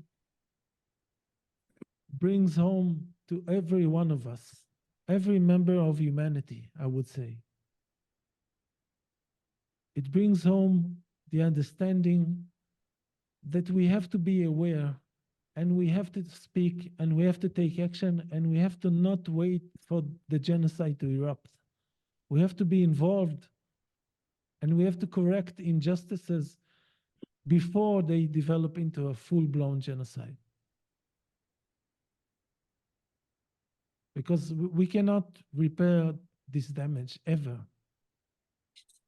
But maybe, just maybe, if we are honest and mature as people, maybe we can do something from humanity and get something for humanity out of this generational historic catastrophe. This is basically what I have to say about it. Thank you very much. Thank you very much for us. It's Thank you. having someone from Israel is very important to know the other side of the story, which we do not know. Thank you very, very, very much. Thank you. And now we have Magdalena. I would like first to thank her very much for the help she did to organize this webinar. Thank you very much. Always supportive, always friendly, and always having answers to all questions. Dr. Magdalena Wollerly is the founder of Breastfeeding International and a maternal child health, infant, young child feeding emergency response consultant. She is a registered nurse with a PhD from Brunei University and has worked for the World Health Organization and UNICEF, including in the most complex humanitarian emergencies around the world. Actually, she wanted very much to go to Gaza, and that's why maybe we will listen to her words from the heart. She will talk to us about skin-to-skin contact and mass relactation in emergencies. Thank you so very much, Dr. Hada. Hi everybody, my name is Dr. Magdalena Wollerly from Breastfeeding International, and I'm going to share with you today about skin-to-skin contact and mass relactation in emergencies. This is my wonderful family, and I just wanted to say that I'm so honored, and my heart is in Gaza with the mothers and their families, and especially the children. Please do not hesitate to reach out to me. These are my contact details, and I'm ready to assist there in Gaza or remotely. So do not hesitate to reach out to me. Skin-to-skin contact simply means placing the naked baby in just a diaper on a mother's bare chest. Skin-to-skin contact. Here is a beautiful image from UNICEF of a Muslim mother doing skin-to-skin contact with her premature baby. The most important thing to remember is that the baby's airway is open, so the neck is gently extended and the head to the right or left of the mother. In conservative environments and where the mother has to be covered, you don't see the breasts when you're doing skin-to-skin contact, and you can cover everything but still remain in skin-to-skin contact. People often don't know that there's a baby under there, and it's recommended by WHO for all babies, and this includes cesarean section, premature low birth weight, special needs babies. In fact, skin-to-skin contact is recommended for all babies at birth for at least 90 minutes. The more skin-to-skin contact you do, the more the benefits. It's a dose response, so the longer you do it, and if you can do continuous skin-to-skin contact, it's even better. Skin-to-skin contact helps trigger milk production and increase milk supply, which is critical in relactation. And relactation simply means re-establishing or restarting breastfeeding. So mothers that are mixed feeding or formula feeding can re-establish full breastfeeding. There is a major misconception that breast milk production all happens in the breast. This is not true. It's in the brain with the release of two hormones, prolactin that produces milk and oxytocin that releases the milk. If a mother has had a pregnancy before, she can relactate, even weeks, months, or years after the pregnancy. And grandmothers have been known to relactate. even a mother that has had a hysterectomy can produce milk, because the most important hormones in milk production are prolactin and oxytocin. Neither of these hormones are related to the uterus or ovaries, so milk production can continue after a hysterectomy. Our ancestors did relactation and breastfed, but sadly breastfeeding and relactation have been stolen from us by colonial corporations because of their predatory marketing. It really is time we reclaim our power and empower our mothers with breastfeeding and relactation.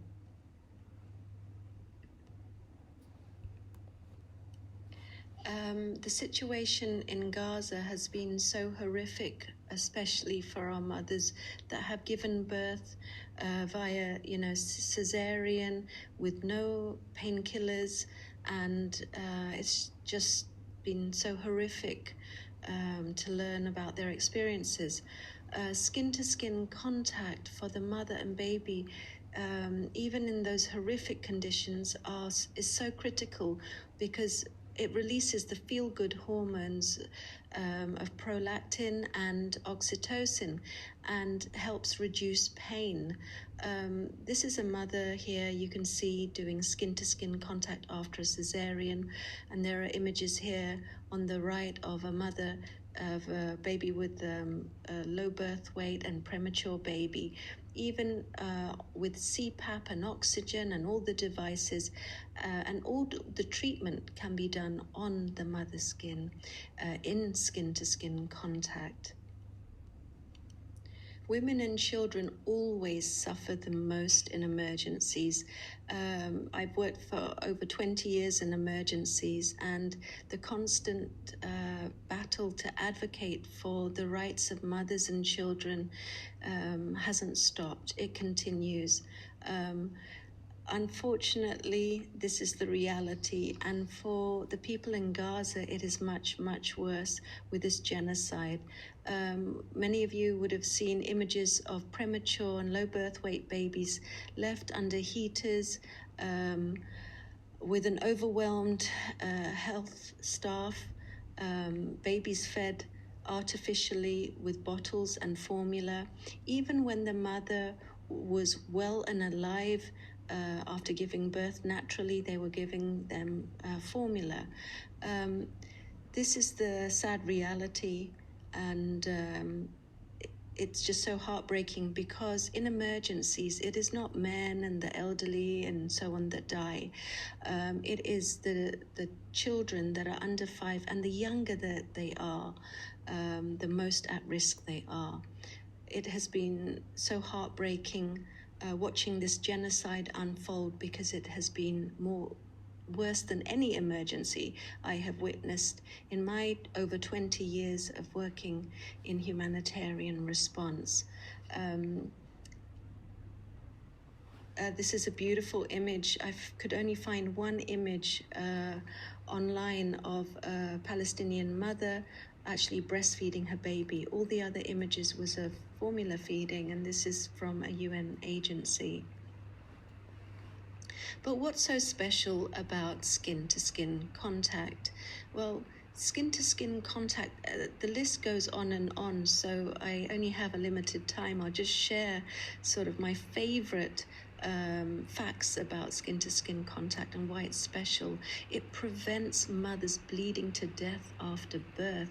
The most common reason we have maternal mortality is maternal hemorrhaging, and this happens after birth. So just by placing the baby's skin-to-skin contact for the mother and infant, it can save the mother's life.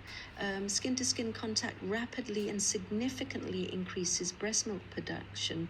Look at this mother doing skin-to-skin contact. She's wearing a thick shirt, she's doing skin-to-skin contact, and her breast milk just oozes through. You produce so much milk, it's amazing. And you release the feel-good hormones of prolactin and oxytocin, and this helps reduce depression in the mother, and it reduces infant pain as well. Skin-to-skin contact stabilizes the temperature, heart, respiration, and even blood glucose of the infant. And infants doing skin-to-skin contact gain a lot of weight because they're calm and they conserve their energy. They're not crying as much. And actually, babies that are crying, if you put them on skin-to-skin contact, they usually stop crying because that's the place they want to be. It is also, and this is so important in emergencies, skin-to-skin contact is about child protection. It prevents separation. When babies and mothers are separated, there is risk of children being trafficked, there is risk of child abuse, there is risk of something horrific happening to that child if it's left separated from that mother. It is also compassionate care. And even when doctors have deemed a baby as terminal, it is important that that baby receives skin-to-skin contact. No adult wants to die alone, so it is compassionate care for our babies. And babies are no different. They need that love, they need that care. And in fact, there have been documented cases of doctors that have said to mothers, or to fathers as well, to parents that, I'm really sorry, but I don't think your baby is going to make it. And the parents have put the baby on skin-to-skin contact, and miraculously, the baby's vital signs improve. It is really so many reasons why skin-to-skin contact is so important. I mentioned earlier about the benefits of skin-to-skin contact for reducing pain and breastfeeding as well, because of the wonderful feel-good hormones for the mother, but also for the infant. And this is a baby, and I have consent to share this video. This baby was born in an emergency, the flood emergency in Timor-Leste. And this baby is receiving its first immunization. The baby is on skin-to-skin contact and is actually breastfeeding. And you will see that when the immunizer gives the vaccination, the baby does not make a cry. Actually, on the second injection this baby had, it was a longer needle, and the baby gave a yelp, and then went back onto the breast to breastfeed, barely cried. So it's such a low-cost, high-impact, and very compassionate way to vaccinate our children. And I'm going to share the video now with you.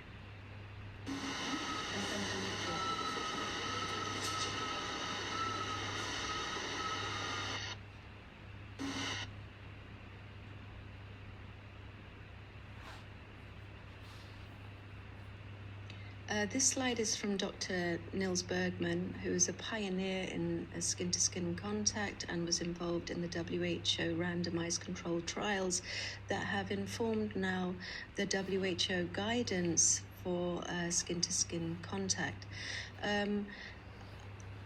HR means heart rate and RR means respiration rate. And I just want you to see the difference between skin-to-skin contact and incubator baby.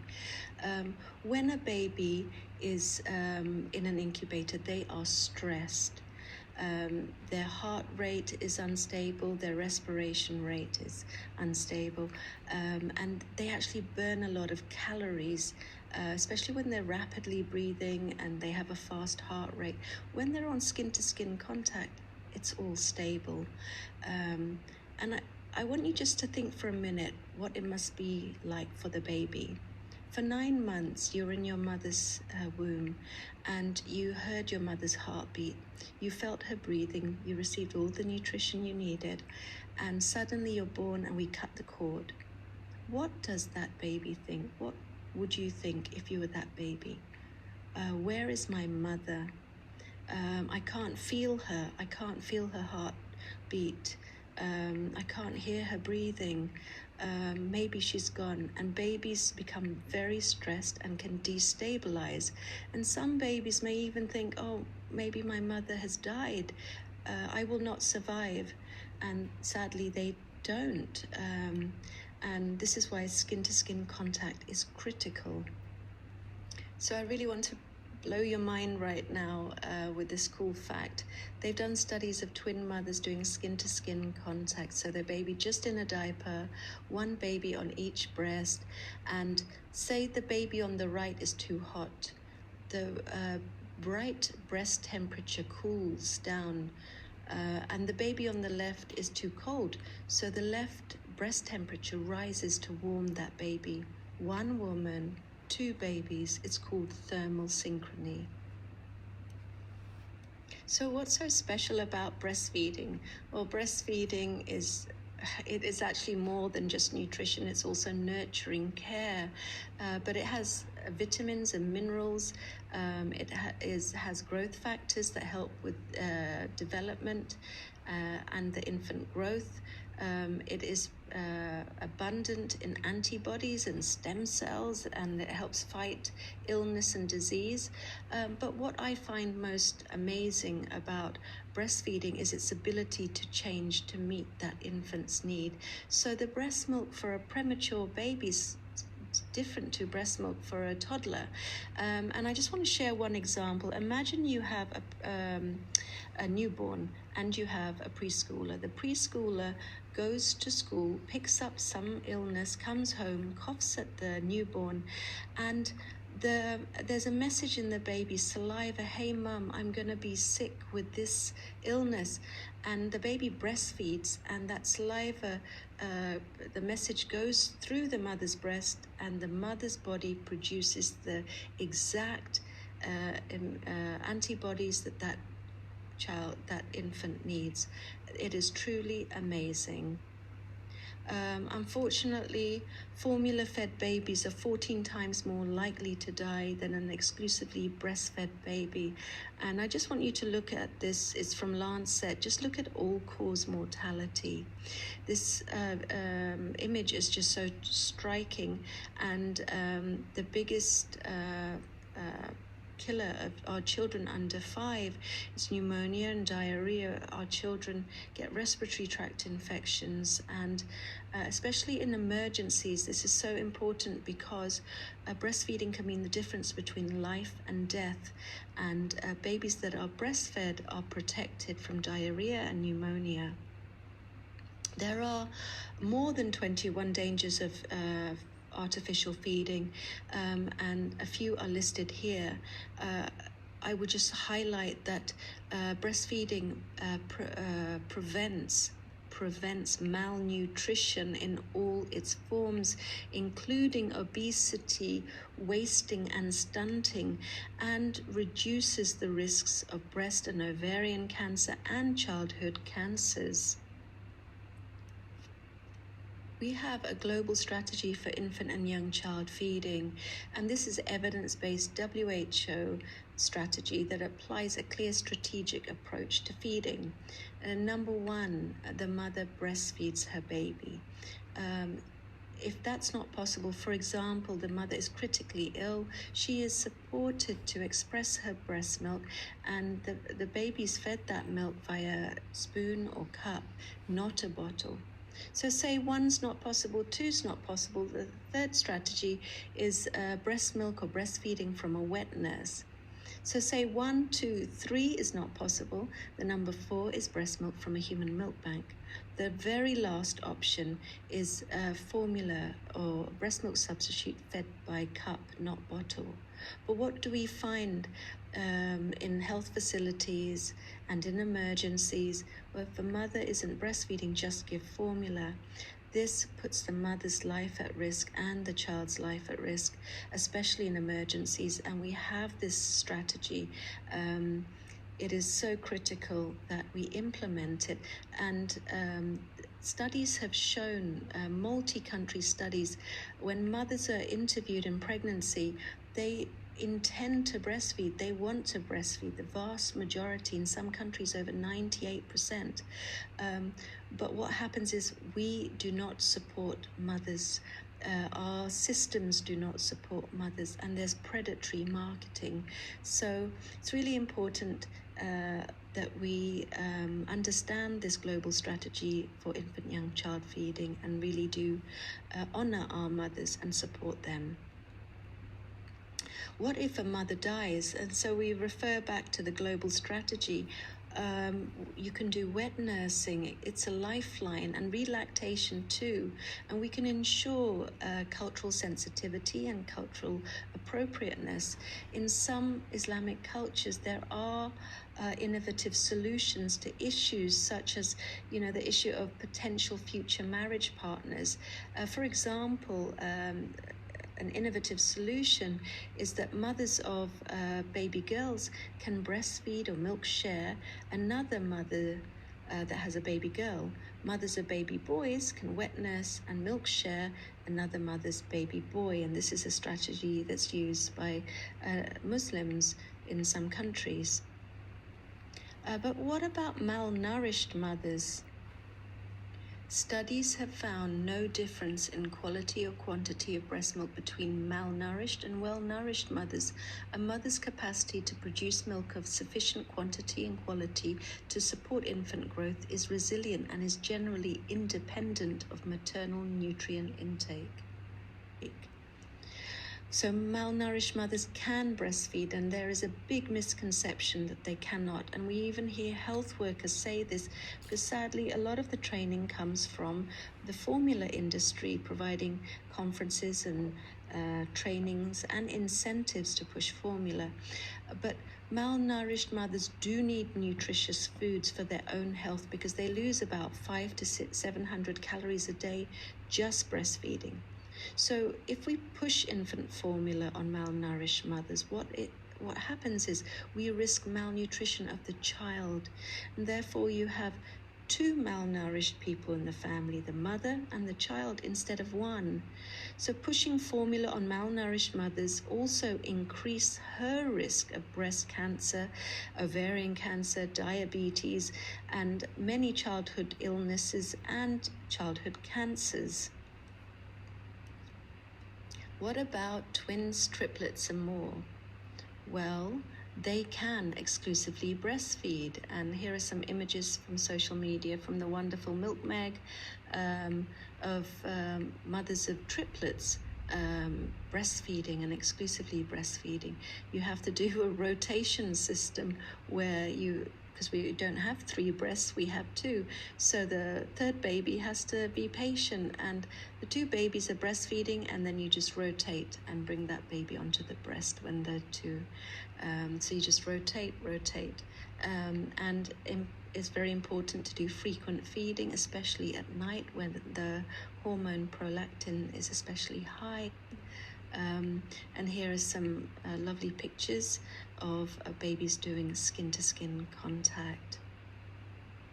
What about special needs babies? Well, special needs babies are VIPs, very important people, and they deserve skin-to-skin contact, and they deserve breastfeeding and breast milk. And you can see here a Down syndrome baby, and I have consent to share, doing skin-to-skin contact. This baby was actually very malnourished, and we supported the mother to do skin-to-skin contact, and the baby was breastfeeding in the upright position, because when some babies have heart issues, and feeding upright makes it a lot easier for them, and the mother's doing a breast compression in this picture to help with the flow for the baby. The baby here is having oxygen and can breastfeed.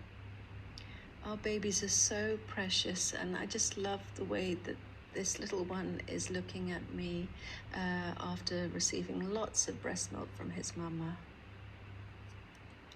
Babies with special needs just need our special support, and sometimes that means cup feeding, altering the position, and so on. And this little one was actually fed formula and became very malnourished, and we support the mother with hand expression, cup feeding, and He's had his surgery. Now the parents are still in contact with me, and it's so wonderful to see him thriving. But what about malnourished infants and children? And I just want to share the case study, and I again have consent to share. This was a 2-year-old during an emergency that was fed Nestle Dan Cow, which is a formula, and was just drinking that and eating plain rice. When we found him, his MUAC was 11.2, which red means risk of death, and it's a tape measure we use on children's arms to see if they are malnourished.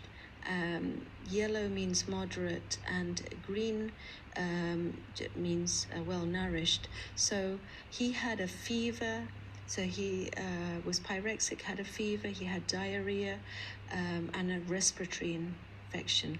And children that are malnourished are in physical pain, so I'm going to share the video now, and I just warn that it is a bit distressing because he is crying.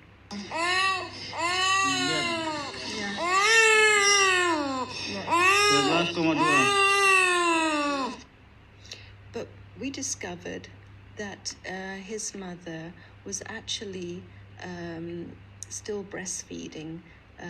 She had a 6-month-old baby. So the little boy's 2 years old. You can see how malnourished he is there.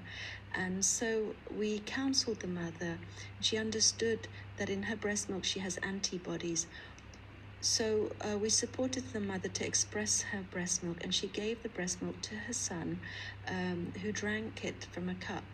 Within 48 hours, his fever had gone, the diarrhea had stopped, and he was also supported with nutritious food and so on.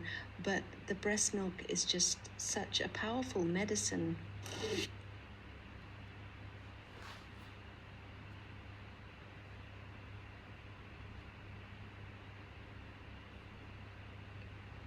So how is breast milk made? Well, when a baby suckles at the breast, it sends a message to the brain.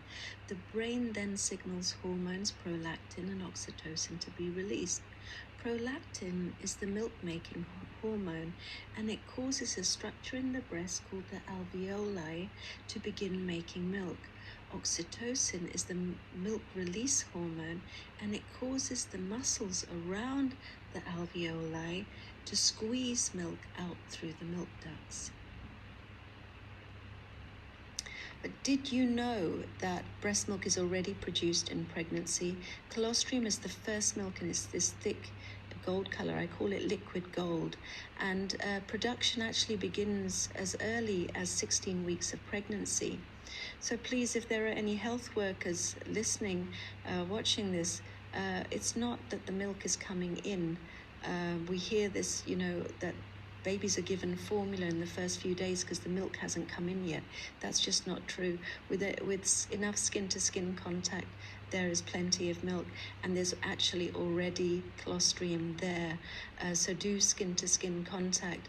And it's not about milk coming in, it's about breast milk increases in volume.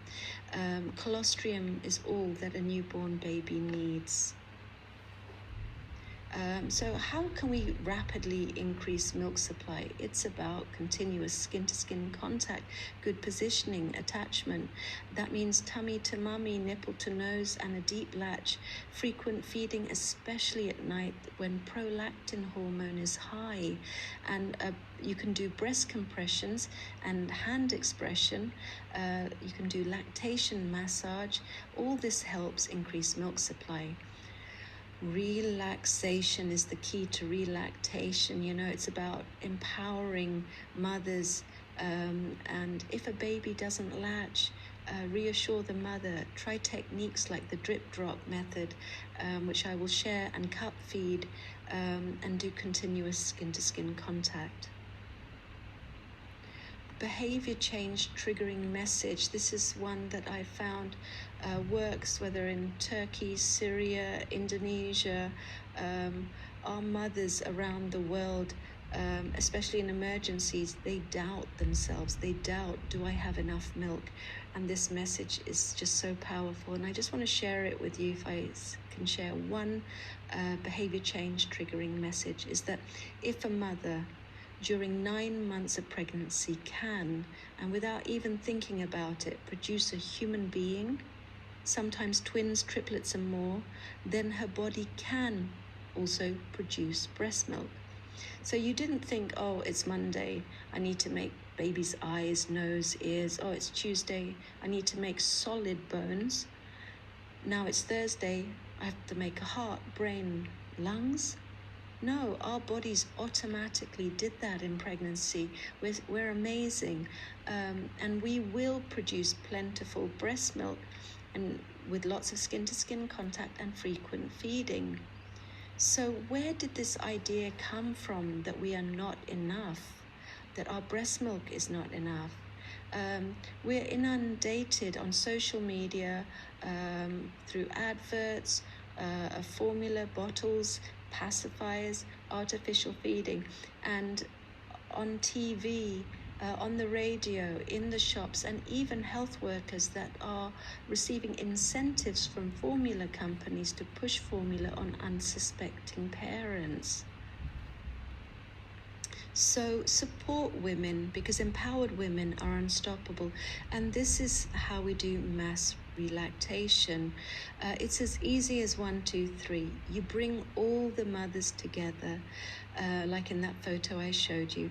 Provide mass compassionate and skilled counseling. And then from there, that means mothers that are breastfeeding, because they may doubt that they have enough milk.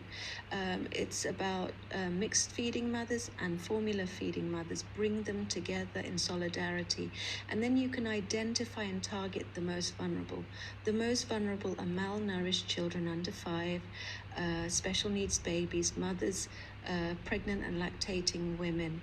And then you implement evidence-based best practices, breastfeeding protection, promotion, and support, skin-to-skin contact, cup feeding. You can do a cup exchange. So once the mothers have been well counseled and they understand the risks of formula feeding, they will hand over their bottles and pacifiers and in exchange for a cup. But if the counseling isn't spot on, they won't do that. So it's really about skilled counseling. And also implement and support wet nursing and breastfeeding rescue and relactation. So it's as easy as 1, 2, 3. The third step is scale it. So it's about community empowerment, capacity build, mass socialization, provide education and peer counseling. You can set up mother-to-mother support, father-to-father, grandmother-to-grandmother support, and you cascade the learning in the community and provide counseling, hands-on support, and simple messages based on WHO recommendations. The WHO code that protects breastfeeding, empower the communities with that knowledge, and the infant young child feeding operational guidance, and the community becomes code heroes. So it's as easy as 1, 2, 3. It is possible. Although it's not yet happening in Gaza because of the genocide, it's good to share still these best practices in solidarity and to advocate for a full package of nurturing care, safe spaces. It's important to prevent, intercept, and manage inappropriate donations, and to provide nutritious local foods, avoiding ultra-processed products, and emphasizing colorful foods, colorful fruits and veg, eggs, very low cost, and you can boil so many eggs, and each child can receive 1 egg a day, which helps prevent malnutrition. It's so nutritious. The problem is that children are just eating carbohydrates, white-colored foods, and this causes malnutrition. So the concept of the colorful foods is really important. I just want to share about cup feeding and remind that if a premature baby, a special needs baby, can cup feed, older babies can cup feed too. The idea that babies that are not fed at the breast must use a bottle is just propaganda from the companies. So I just want to share this beautiful video of a baby with special needs to show you that the baby can cup feed, and also notice how the baby laps up the milk with the baby's tongue. And small babies do this, older babies will just sip.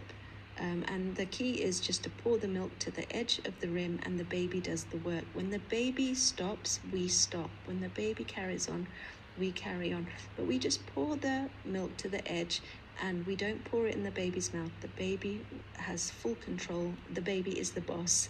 So let me share.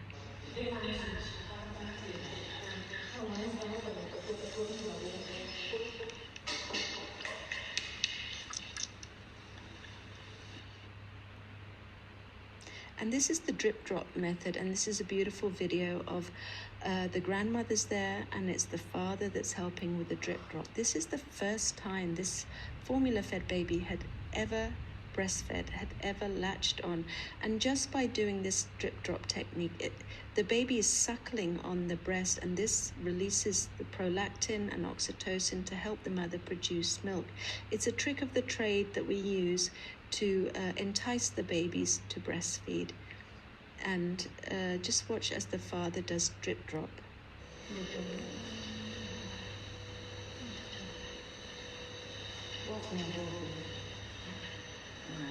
Look how happy the dad is. So happy, Mom.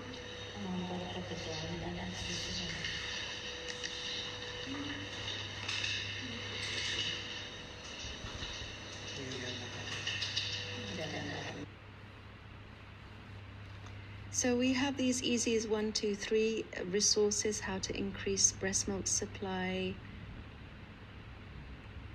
And here are the easy as 1, 2, 3 cup feeding, skin to skin contact, and drip drop feeding posters. So all those resources, those posters are in this toolkit. There are videos, there's tons of resources in there, booklets and so on. And it's in English and in Arabic. So it's my gift for Gaza from Breastfeeding International. Thank you so much. Thank you very much, Magdalena. Very informative presentation. Our next speaker will be Mrs. Ines Fernandez. She's the co-founder of Breastfeeding Movement in the Philippines since 1981. She's the founder of Arugan Mother Support Group for Working Women in 1989. And also she is a Ashoka Fellow since 2014. And of course, IBFAN Southeast Asia leader for 11 countries. She will speak to us about the mother support groups in Gaza. Thank you, Gada. Would like to thank the IBFAN regional coordinators and leaders for this. So for the opportunity of sharing and also contributing solidarity with Gaza from different regions. Good evening in Manila. I think it's midnight in Manila, but in many countries it's good day. And you can see that in the Philippines, the next slide, please, we are struck by 27 typhoons every year, plus earthquake, volcano eruptions, and other calamities. So everything is devastated. So everything also that is needed should come from other places that was not stricken by the ravages of typhoon. Next slide, please. And you can see in this slide the mud floods of the typhoons, that when somebody fell into that mud flood flow, nobody could get up and recovered. So this is how dangerous. Although the evil created disaster in Gaza is more than this situation, but our experiences might be helpful, especially with our wet nursing and mother support. Next slide, please. The Arugaan, next slide, my Arugaan organization means to nurture fully with commitment. We came as 49 full force of lactating moms and women, volunteers who came to the two islands to help, to give food, because there's no food, they're starving. So we brought food from Manila and we cooked fresh food, hot meals at 3 a.m. to feed 500 daily, every day, mothers and children. Next slide, please. But it's not only about food, but indigenous food that heals and nourishes so that they recover from illnesses because their immune system became weak. So all of these are natural foods, and they need that for nutrition and health. Next slide, please. In this aspect of this slide, we set up 5 adjacent portable tents, and we cluster the mothers with children. And you will see in this photo, a grandma and a mother brought their baby and her toddler bottle feeding. So during the breastfeeding counseling session with a group of moms, I asked the mom beside the mother if she can wet nurse, if she can share her breastfeeding. And she did. And after that, the mother realizes that it can. And for the first time, we put now the baby to the mom and on through a drip drop method of donor's breast milk. It was a success in an instant. Next slide, please. In this another slide, there were bottle feeding moms. And so we give breastfeeding orientation with large tarpaulin photos and captions in their language, in their dialect. And we do the lactation massage. And we show it to them step by step so that when we are away, when we left them, they can do it by themselves. And we ask donor's breast milk. And when it's for breastfeeding readiness for the mom and baby, we do the drip drop. In that moment, and beside the tent, we cluster the health workers, volunteers, and mostly our grandma. So we did a demonstration that grandma can breastfeed. We borrow the baby and put it on the health worker volunteer grandma. Next slide, please. In our home visits, where there are floods and sometimes tropical storms would come in between, even the turbulent typhoons has gone, you expect more of this coming. So we visit them, those who were not in the evacuation center, but came back to their homes, and we bring along colorful visual aids while talking to them, because those survivors of typhoon, of disaster, their mind is, they're not concentrated well. Their mind is halfway listening and halfway worrying. Where are the members of members of the family who were gone, who were missing, who were washed by the tidal waves? Next slide, please. So we leave that visual aids to them.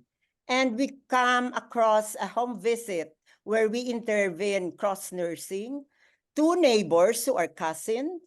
So what we did, we switched the babies, the breastfeeding baby to the bottle feeding mom who has just given birth, and the bottle feeding baby to the experienced breastfeeding mom who is her cousin. Then while doing counseling, we do the lactation massage to soften her engorged breast. And then we put the baby and do the drip drop while starting. But in that instance, it's successful. Next slide, please. Our Arugan breastfeeding counselor, which is part of our 49 full force team, heard a baby crying. And we saw that the baby was fed a bottle with water. And we asked the neighbor, where is the mom? Oh, she was online for rice rationing, and the baby was left with me. So our breastfeeding counselor, who is lactating mom, immediately wet nursed the baby. And when the mom came, she was surprised, but we explained to her, and she was so grateful. Next slide, please.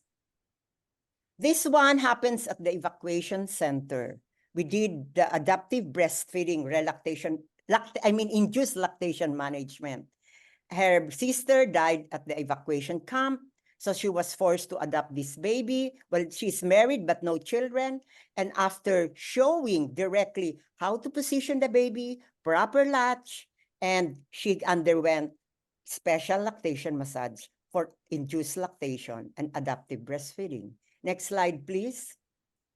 The malnourished child in another island is 8 months old, never breastfed. So our breastfeeding team, who is lactating, wet nurse the baby instantly. And this baby has never been breastfed. And because it happened in the afternoon, so we give donor's breast milk and for the evening feeding to the mom, so that the following day, we did the lactation management process. And it works. Next slide, please. So during the breastfeeding counseling classes, which we do in the school buildings where the evacuation centers are located, we always have a wet nurse demonstrating, supporting the mom while the mom is undergoing a relaxation of her body for her breastfeeding readiness. Because many of them always claim no milk, less milk, inappropriate milk. So we show them a demonstration live. Next slide, please. And the fathers, that slide, the fathers, the fathers came to the breastfeeding class and told us, please help us. Please teach us how to do lactation massage, because our wives or our factory workers, when they came home, their daily wage is not sufficient to buy formula milk. It is imported milk, and it's so expensive. It's not sufficient for the family food. So we guide the husband to do it, and when they bring them wives, there's so much milk, and they were so engorged. That's why the baby's having difficulty latching. So we have to have the milk flow of her milk. And they were thankful because they saved a lot, and they were able to save for their basic needs. The next slide, please. During our breastfeeding class, we always show how to demonstrate with the power of our hands, our innate resource, not the pump, not the gadget, not the pacifier, not the bottles, but hand expression of breast milk, the proper way, and cup feeding for the toddlers of donor's breast milk. Next slide, please. This is the most effective, efficient way we do in so short a time, like maybe in 1.5 hours, 5 women helping each other. The one standing is a Rugaan breastfeeding counselor, empowering the mom, teaching her how to handle the baby that she borrowed from this mother who is expressing breast milk. And her baby who is bottle feeding is being wet nursed by the mom in blue blouse, while her baby is being attended by another woman. So 1, 2, 3, 4, 5 in 1 hour and a half. We're done with relactation. I mean induced lactation, because she never experienced breastfeeding, and we do the drip drop of donor's breast milk. Next slide, please. Grandma can breastfeed. This grandma, when she woke up, she was left with a letter by her teenage daughter and saying goodbye. Come back, please, to the slide for grandma. Yes. And she went to the health center. We were there for breastfeeding class. And she said, please give me formula. My grandchildren are crying. So we immediately do the counseling, immediately do the lactation massage. In 30 minutes, she is ready. In emergency, the breastfeeding hormones flow. Next slide, please. The most touching is the sanctuary for abused babies, abused children. And these babies were malnourished, abused physically, were found in a dog cage. They were being sold at the bus station, and they're so severely malnourished. But the owner, who is an environment-friendly advocate, told us, Arugaan, can you send us 18 moms who are breastfeeding, wet nurses, 8 for daytime, because these are 8 babies rescued, and also 8 for nighttime, and they were paid well, these wet nurses. And after a month, the baby now is so well nourished just by wet nursing. Next slide, please. Meet one of the 16 breastfeeding wet nurses heroes. Next slide. In our daycare, Arugaan is a daycare or creche in support of working women. So we operate from 7 a.m. to 7 p.m. and we give employment to mothers, young mothers, to wet nurse, so that the working women in the evening, they can also breastfeed at the same time. And next slide, please. In our law, in our Philippine law, we ensure the 4 laws that wet nursing is inscribed in the law because it is part of our culture, but it is endangered, it is waning because of the multinational milk companies and the baby foods. Why blame and shame the moms when what they're doing is for the next generation's future? Next slide, please. This is me. I'm a grandma. At 62, I wet nurse a 1-year-old in our daycare and actually 2-month-old baby for a week because our wet nurse was absent. So I walk my talk and I'm ready for Gaza. Next slide, please. We are ready, the breastfeeding warriors of Arugaan. Call us in 24 hours. We will be there to help, to wet nurse, to do the special lactation massage and do the relactation management. Thank you, salamat. And we pray for the women of Gaza and children and the whole of Palestine. Thank you. Thank you very much. Thank you very much. Now we'll have the next speaker will be Dr. Leslie London. We are very happy to have you with us. Dr. Leslie is the head of the Division of Public Health Medicine in the School of Public Health and Family Medicine, University of Cape Town, South Africa. He served as a head of school and human rights program too. He will talk to us about the public health impacts of war and organized violence. Thank you so much for having me. I'm actually, having heard the discussion, I've changed my presentation somewhat because I think the public health impacts of war and organized violence are very clear, and I really want to talk about solidarity with Palestine and the people of Gaza as a South African. Thank you so much for inviting me, and particularly to Marcus Arana. As you know, our first president, Nelson Mandela, was a champion for many people's freedom, and his comment about the freedom of South Africans being incomplete without the freedom of Palestinians is still with us. He also said important things about children, that our children are our greatest treasure, they are our future, and those who abuse them tear at the fabric of our society and weaken our nation. So it's entirely appropriate that we think about solidarity with people of Palestine. It's not an exceptional matter, it's nothing special, it's about our commitment to our common humanity.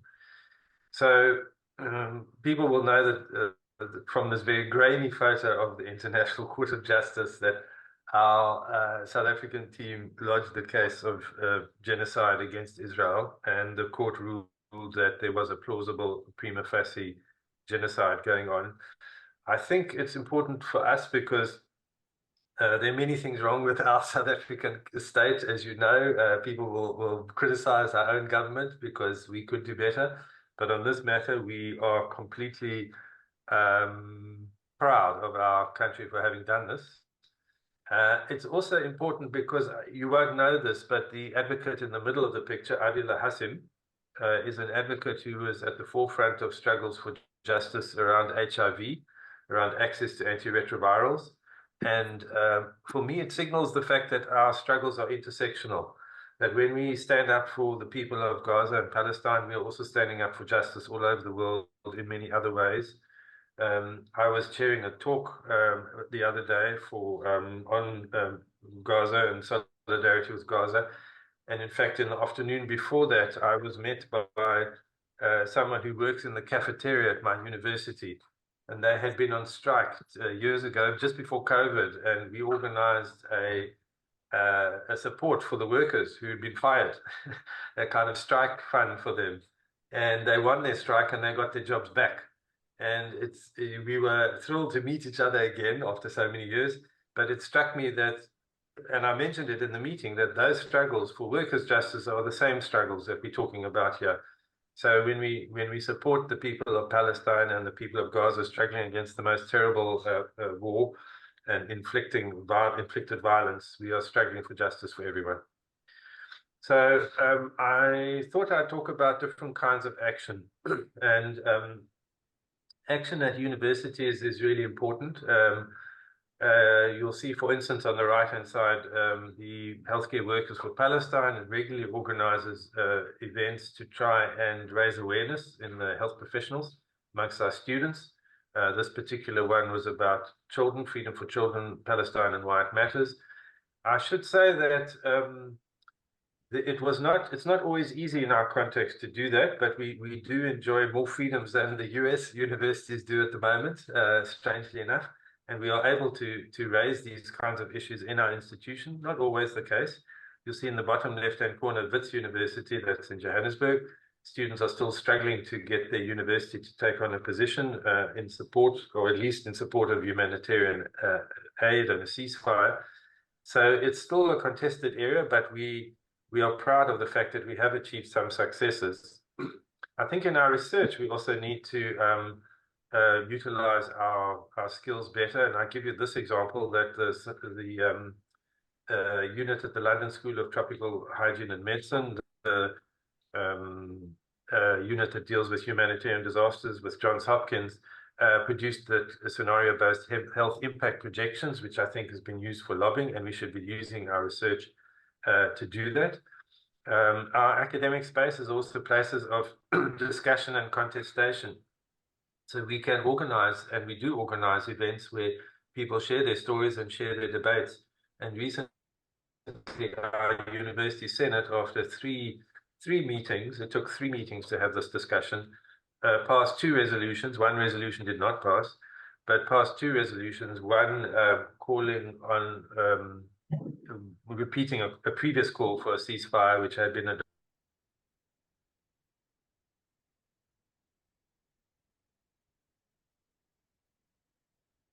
adopted, but in criticizing the state of Israel and Zionism, and the second resolution to say that we would not collaborate with Israeli Defense Force researchers. We also need action in our journals, and the evidence is very clear out there, and it's our job to surface that evidence and get it into the journals to contest that space. It's sometimes difficult because journals want to avoid being political, and they want to avoid being seen to be political. At the bottom of the slide, I don't know if you can see, under Israel, Gaza, and moral equivalence, the editor of the South African journal acknowledged, she said this: "I've been accused of moral cowardice for declining 2 submissions that are frankly biased towards Palestine, and neither of which mention the events on the 7th October. This was met with a storm of outrage and responses. The long and the short of it is the editor has subsequently resigned. But this is a typical response, that unless you mention the Hamas attacks on the 7th of October, you can't be even-handed, and it's an insistence that must happen. So our journals are sort of a slave to this mentality, and we have to challenge that. It's the same thing in our professional organizations. So we know, for instance, the American Medical Association hasn't taken any position, and we push our organizations quite hard. I'm part of an international group in occupational environmental health, where it's been really hard to get the organization to say anything more than war is a bad thing. And we are now in a position where members of the organization are trying to get a piece into the Lancet to make a position clear on the matter.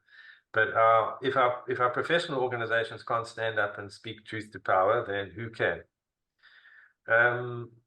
There's an organization called the Health Justice Initiative in South Africa that has worked principally on pharmaceutical access, medicine access. But it tackled actually an open letter to various societies, including the World Medical Association, and other medical associations of countries, to unequivocally condemn the attacks on health workers in Gaza, and also to suspend the Israeli Medical Association until such time as acts against doctors who called for the bombing of Gaza hospitals, which did take place, were investigated. So I think this kind of international solidarity is also very important. action in the media. So we've been part of groups who've been trying to get better awareness into the media. You will know Maya Wynn's book, which is about the complicity of Israeli universities in the occupation and in the war, has actually been put into one of our leading weekly newspapers in different formats. So we're trying to get that information out there. Of course, action on the streets. There are many protests. This is scenes from Cape Town quite early in the conflict. In the middle, activists are doing a die-in at the city hall where the local government has not been very active. And on the right-hand side, health workers are protesting near a local hospital with names of health workers who were killed in Gaza. I think you know that it's important that the campaign is intersectoral and has many supporters from different faiths. This is a picture from Johannesburg of an organization called South African Jews for Free Palestine. And there are many people of different faiths who have supported the public engagement around that. And I think small protests as well make a difference. So this is just a car in my local area. And also in our teaching, I was doing a seminar today on health and human rights. And at the end of the seminar, a very brave young student in a big audience of about 500 students stood up. And she said that she would like the university, it's not my university, it's a different university, to boycott the water supply that is funding basically the brand of water. There was a bottle of water on the table next to the lecture podium, to boycott that company because it's funding genocide. And she urged the audience to stand up in Senate and take action about this in her university. And I congratulated her for being brave enough to speak this in front of 500 people. So I think small protests actually make a difference because it changes the way people see things. I want to end with just two comments about what I think is really important to change the discourse. I think we have seen the way charges of anti-Semitism have been weaponized. I am Jewish. I was born Jewish. I'm not a person of very orthodox faith, but I am Jewish and I consider myself Jewish. And I've seen how accusations of anti-Semitism have been instrumentalized against any criticism of what is going on in Gaza, in Palestine, against the occupation. In South Africa, there was a seminal court case where a trade unionist had criticized Zionism as being racism, similar to apartheid. He was then accused of being anti-Semitic. It went to court, and the Constitutional Court ruled that it was not anti-Semitic to compare Zionism to racism. So our highest court of the land has ruled that out. But we see in the United States that this is being used to suppress any protest against the war. And I think that's a very important challenge for us. Our university recently adopted a resolution to push back against that way of defining anti-Semitism. Some of you in the audience might know about this, but there's an International Holocaust Remembrance Association which has a definition of anti-Semitism which is then interpreted in ways to make any criticism of Israel anti-Semitic, and that is entirely wrong. There are other definitions of anti-Semitism which are more plausible. And so we see it as our role as academics to push back against this manipulation of anti-Semitism to defend a war that is murderous and genocidal.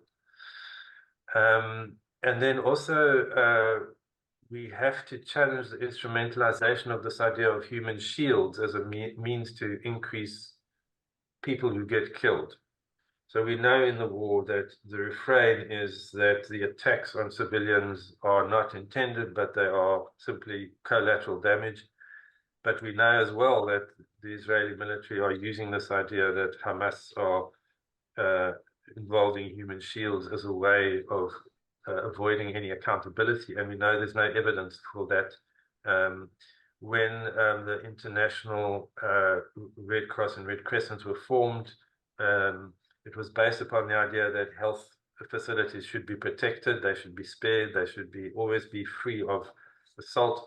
But we see in this war how health facilities are not only attacked, but targeted, deliberately targeted. And that assault on the Gazan health system is absolutely unforgivable and deliberate. And we know that's the case. I think many in the audience will be familiar with this. that the Geneva Convention precludes attacks on civilian hospitals, and under no circumstances should they be attacked, and they should at all time be respected and protected. We know that some Israeli health workers were killed in the initial attacks on the 7th October. In Gaza, when I did this initial slide, it was 364 health workers. It's almost 500 now. And we know that the hospitals have Nasser and Al-Shifa, huge massacre sites have been discovered. I do want to point out that there's actually research showing that there's no credible evidence that Gazan health facilities are used for medical purposes. And there's evidence showing that the attacks on medical facilities are equally, they equally attack compared to all other facilities, if not worse. And this was published in the British Medical Journal early in January. I do want to point to the thing that really I find completely difficult to actually grasp when people defend the Israeli attacks and the war on Hamas. They're essentially saying it's fine to kill their colleagues. We know that almost 500 health workers have been killed. This is Dr. Adnan Al-Bura, who's a surgeon who died in detention in Israel as a result of treatment during his ill treatment at the hands of the Israeli security forces, died recently. And we cannot continue as health workers if we don't identify with our fellow health workers and stand up against this. In closing, I just want to read something that was published in The Guardian in February. It was written by Dr. Bazad Al-Akras. He was in a refugee camp in Rafah, and he says as follows: I'm a doctor and psychiatrist. Before the war in Gaza, my days followed a routine. I would go to work in the clinic, visit my friends, spend time with my family, a normal life. Now my family and I are refugees in Rafah, living in the worst conditions imaginable. We spend our days waiting for queues for 2 or 3 gallons of drinkable water, or for food, for plain flour to make bread over a fire. We heard in the last few days Israel was preparing a ground invasion. There's nowhere to go. I've spent my career working in mental health and community trauma, but even that couldn't prepare me for the profound sense of hopelessness that has spread through our community now. Almost all the people around me have lost family members, whether they've been killed by Israeli airstrikes or snipers, taken by the Israeli army or displaced. It is the uncertainty that is killing us slowly. And as we know, Israel has started an invasion, a ground invasion, and we wait for the worst. We don't know if Dr. Al-Akras is still alive. But for me, this was a story that really resounded, because I'm a health worker, and how can I sit back when somebody is in this situation? So I'll close now with just a comment. We have no option but to act in solidarity with the people of Gaza. And our Minister of Foreign Affairs, Naledi Pandor, gave a speech at the memorial for Shireen Abu Akleh, a journalist who was killed by the occupation, at a university in South Africa. And she talks about this point, that the slowness to investigate and prosecute those responsible for these war crimes necessitates greater mobilization amongst the youth and civil society around the globe to ensure that justice for Palestinians is realized. It is time for collective action and for us to champion the call for implementation of UN resolutions and rulings of the world's highest court. We owe this to the people of Palestine and to the memory of Shireen Abu Akleh. Thank you. Thank you very much, Dr. Leslie. Really, it's a very impressive presentation. Thank you so much. Finally, we'll have a word from Marcos from our IBFAN groups. Thank you very much for all these presentations, which gives us the idea that there are many, many actions we can take for the prevention of more deaths. We have been questions about the condemning, why we haven't condemned the killing of the 1,200 Israelis perpetrated by Hamas. We as IBFAN members are saddened by all kinds of death, and we don't want more killings. But we must stress that all these deaths were preventable if Israel could abide the United Nations resolutions for withdrawing the occupation in Palestine territories, we would not be facing this scenario. We must realize that we are facing a more severe condition now due to the invasion in Rafah is already going on, and the scenario can be even worse in the next weeks. We call for the immediate halt of the Israeli military assault on Rafah and the implementation of a sustained ceasefire. This must be a demand in all the countries. We have to demand the governments of the United States, Germany, Canada, and other European countries to stop supporting Israel's offensive and halt all shipments and weapons and ammunitions. We also need to demand that Gaza must be allowed to receive all the sufficient food, fuel, and medical aid, and also to get the permission to get volunteers to help and support the population of Gaza. To follow the example of governments of Colombia, Bolivia, and Jordan, who have severed all diplomatic relations with Israel. I think Israel should be isolated. This is the only way to put pressure from the worldwide. To demand countries to stop receiving military training and buying espionage and intelligence technology from Israel. There are many countries in Latin America who are receiving military training from Israel. We have to hold Israel accountable for its violations of medical neutrality, for the destruction of health facilities, and for the murder of patients and health personnel. We have to demand Israel to stop censoring the press and killing of journalists. The world has the right to know what is going on in Gaza and on the West Bank. To support, we have to express our support to all the university students and professors around the world who demand the ceasefire and demand their institutions to stop investing in Israel and the companies that support the Israeli military. We have to endorse the boycott that's been undertaken by many organizations in the world for Israeli products and companies that support the Israeli military. We have to urge the United Nations and the European Union to impose real and effective sanctions on Israel. We have to demand the initiation of criminal court cases and national lawsuits against Benjamin Netanyahu and Jeff Gallant for mass murder. We can do this at the national level too. We have to support the South African case against Israel for genocide at the International Court of Justice. Many countries have adhered this lawsuit against Israel. We have to call for solidarity and respect for all peaceful expressions in support of Palestine, and have to promote the peace among Palestinians and Israelis.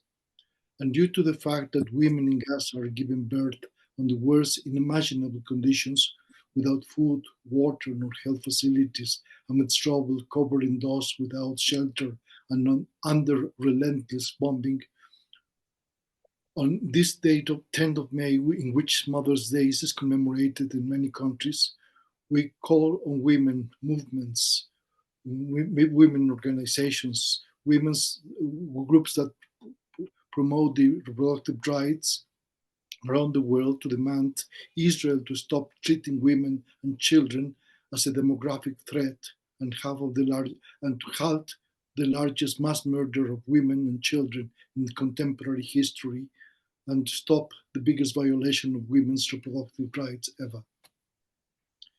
IBFAN shall continue working to protect children and mothers in Gaza and elsewhere in the world where there are wars or disasters, regardless of their nationality, color, religion, or any other consideration.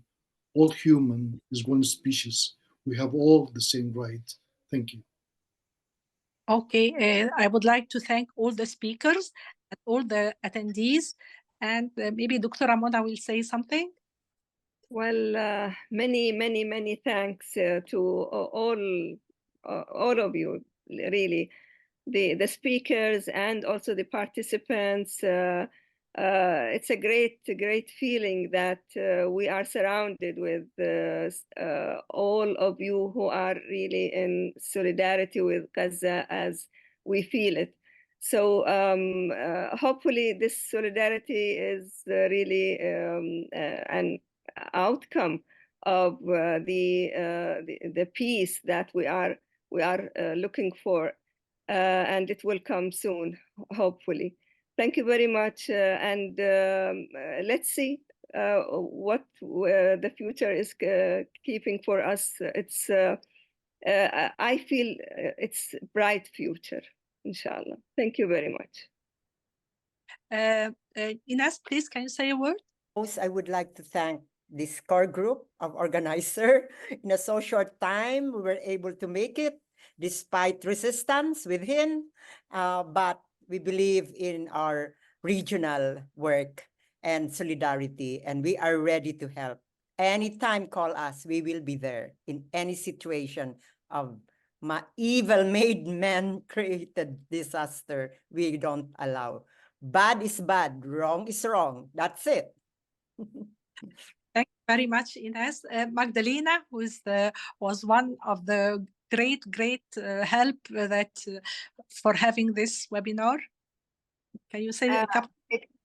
I just want to honor IBFAN Arab World because it was their idea and we are with you. This is your region, but we are one. You know, you're my sisters and I love you. And it's hard to talk about it, but my heart is with the women and children, and people can be decisive all they want. The fact is, it's about the women and children and their human rights, and we love them and we want to protect them. And I think it's about solidarity and compassion. And compassion, it's not just a soft word, it's a verb, it's action. And we must unite for Palestine. The children, all eyes on Rafah. I have not slept for days, terrified. We must care. And I thank IBFAN, and I thank you, Hada, and everybody and all the speakers. Thank you so much. Allah protect you all, and let's carry on this support. And love you. Bye. Betty, are you there? Can you say a couple of words? Betty? Yes, she is.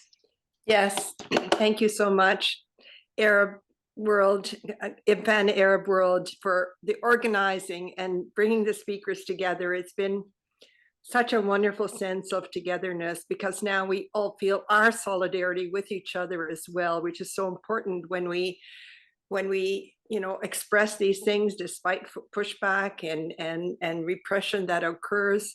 So I'm really thrilled that we were able to do this, and we will stay together for this, and we will continue our solidarity until Palestine is free. Thank you. Thank you very much. Ruwaida, would you like to say something? Thank you, Dr. Ghada, and for everybody who was here in the meeting. That was very supportive, and I would thank you everyone in person for all the kind of support that you did and you can do in the future. We here in Palestine, we need all the kind of support that you can do. Nothing is less. Anyone can do anything. It's really appreciated. Thank you so much. And Dr. Leslie, can you add a word, please? So I just want to thank again. It's an honor to be invited, and I think I will be sharing this with colleagues here and students and other activists, and the message will be strong. So we are with you, and you will be with us, and we will be with the students protesting in the US, and we will be together until there's freedom. Thank you. Thank you very much. Thank you. Okay, we will say goodbye and thank you all for the attendees, and see you next time in better situations.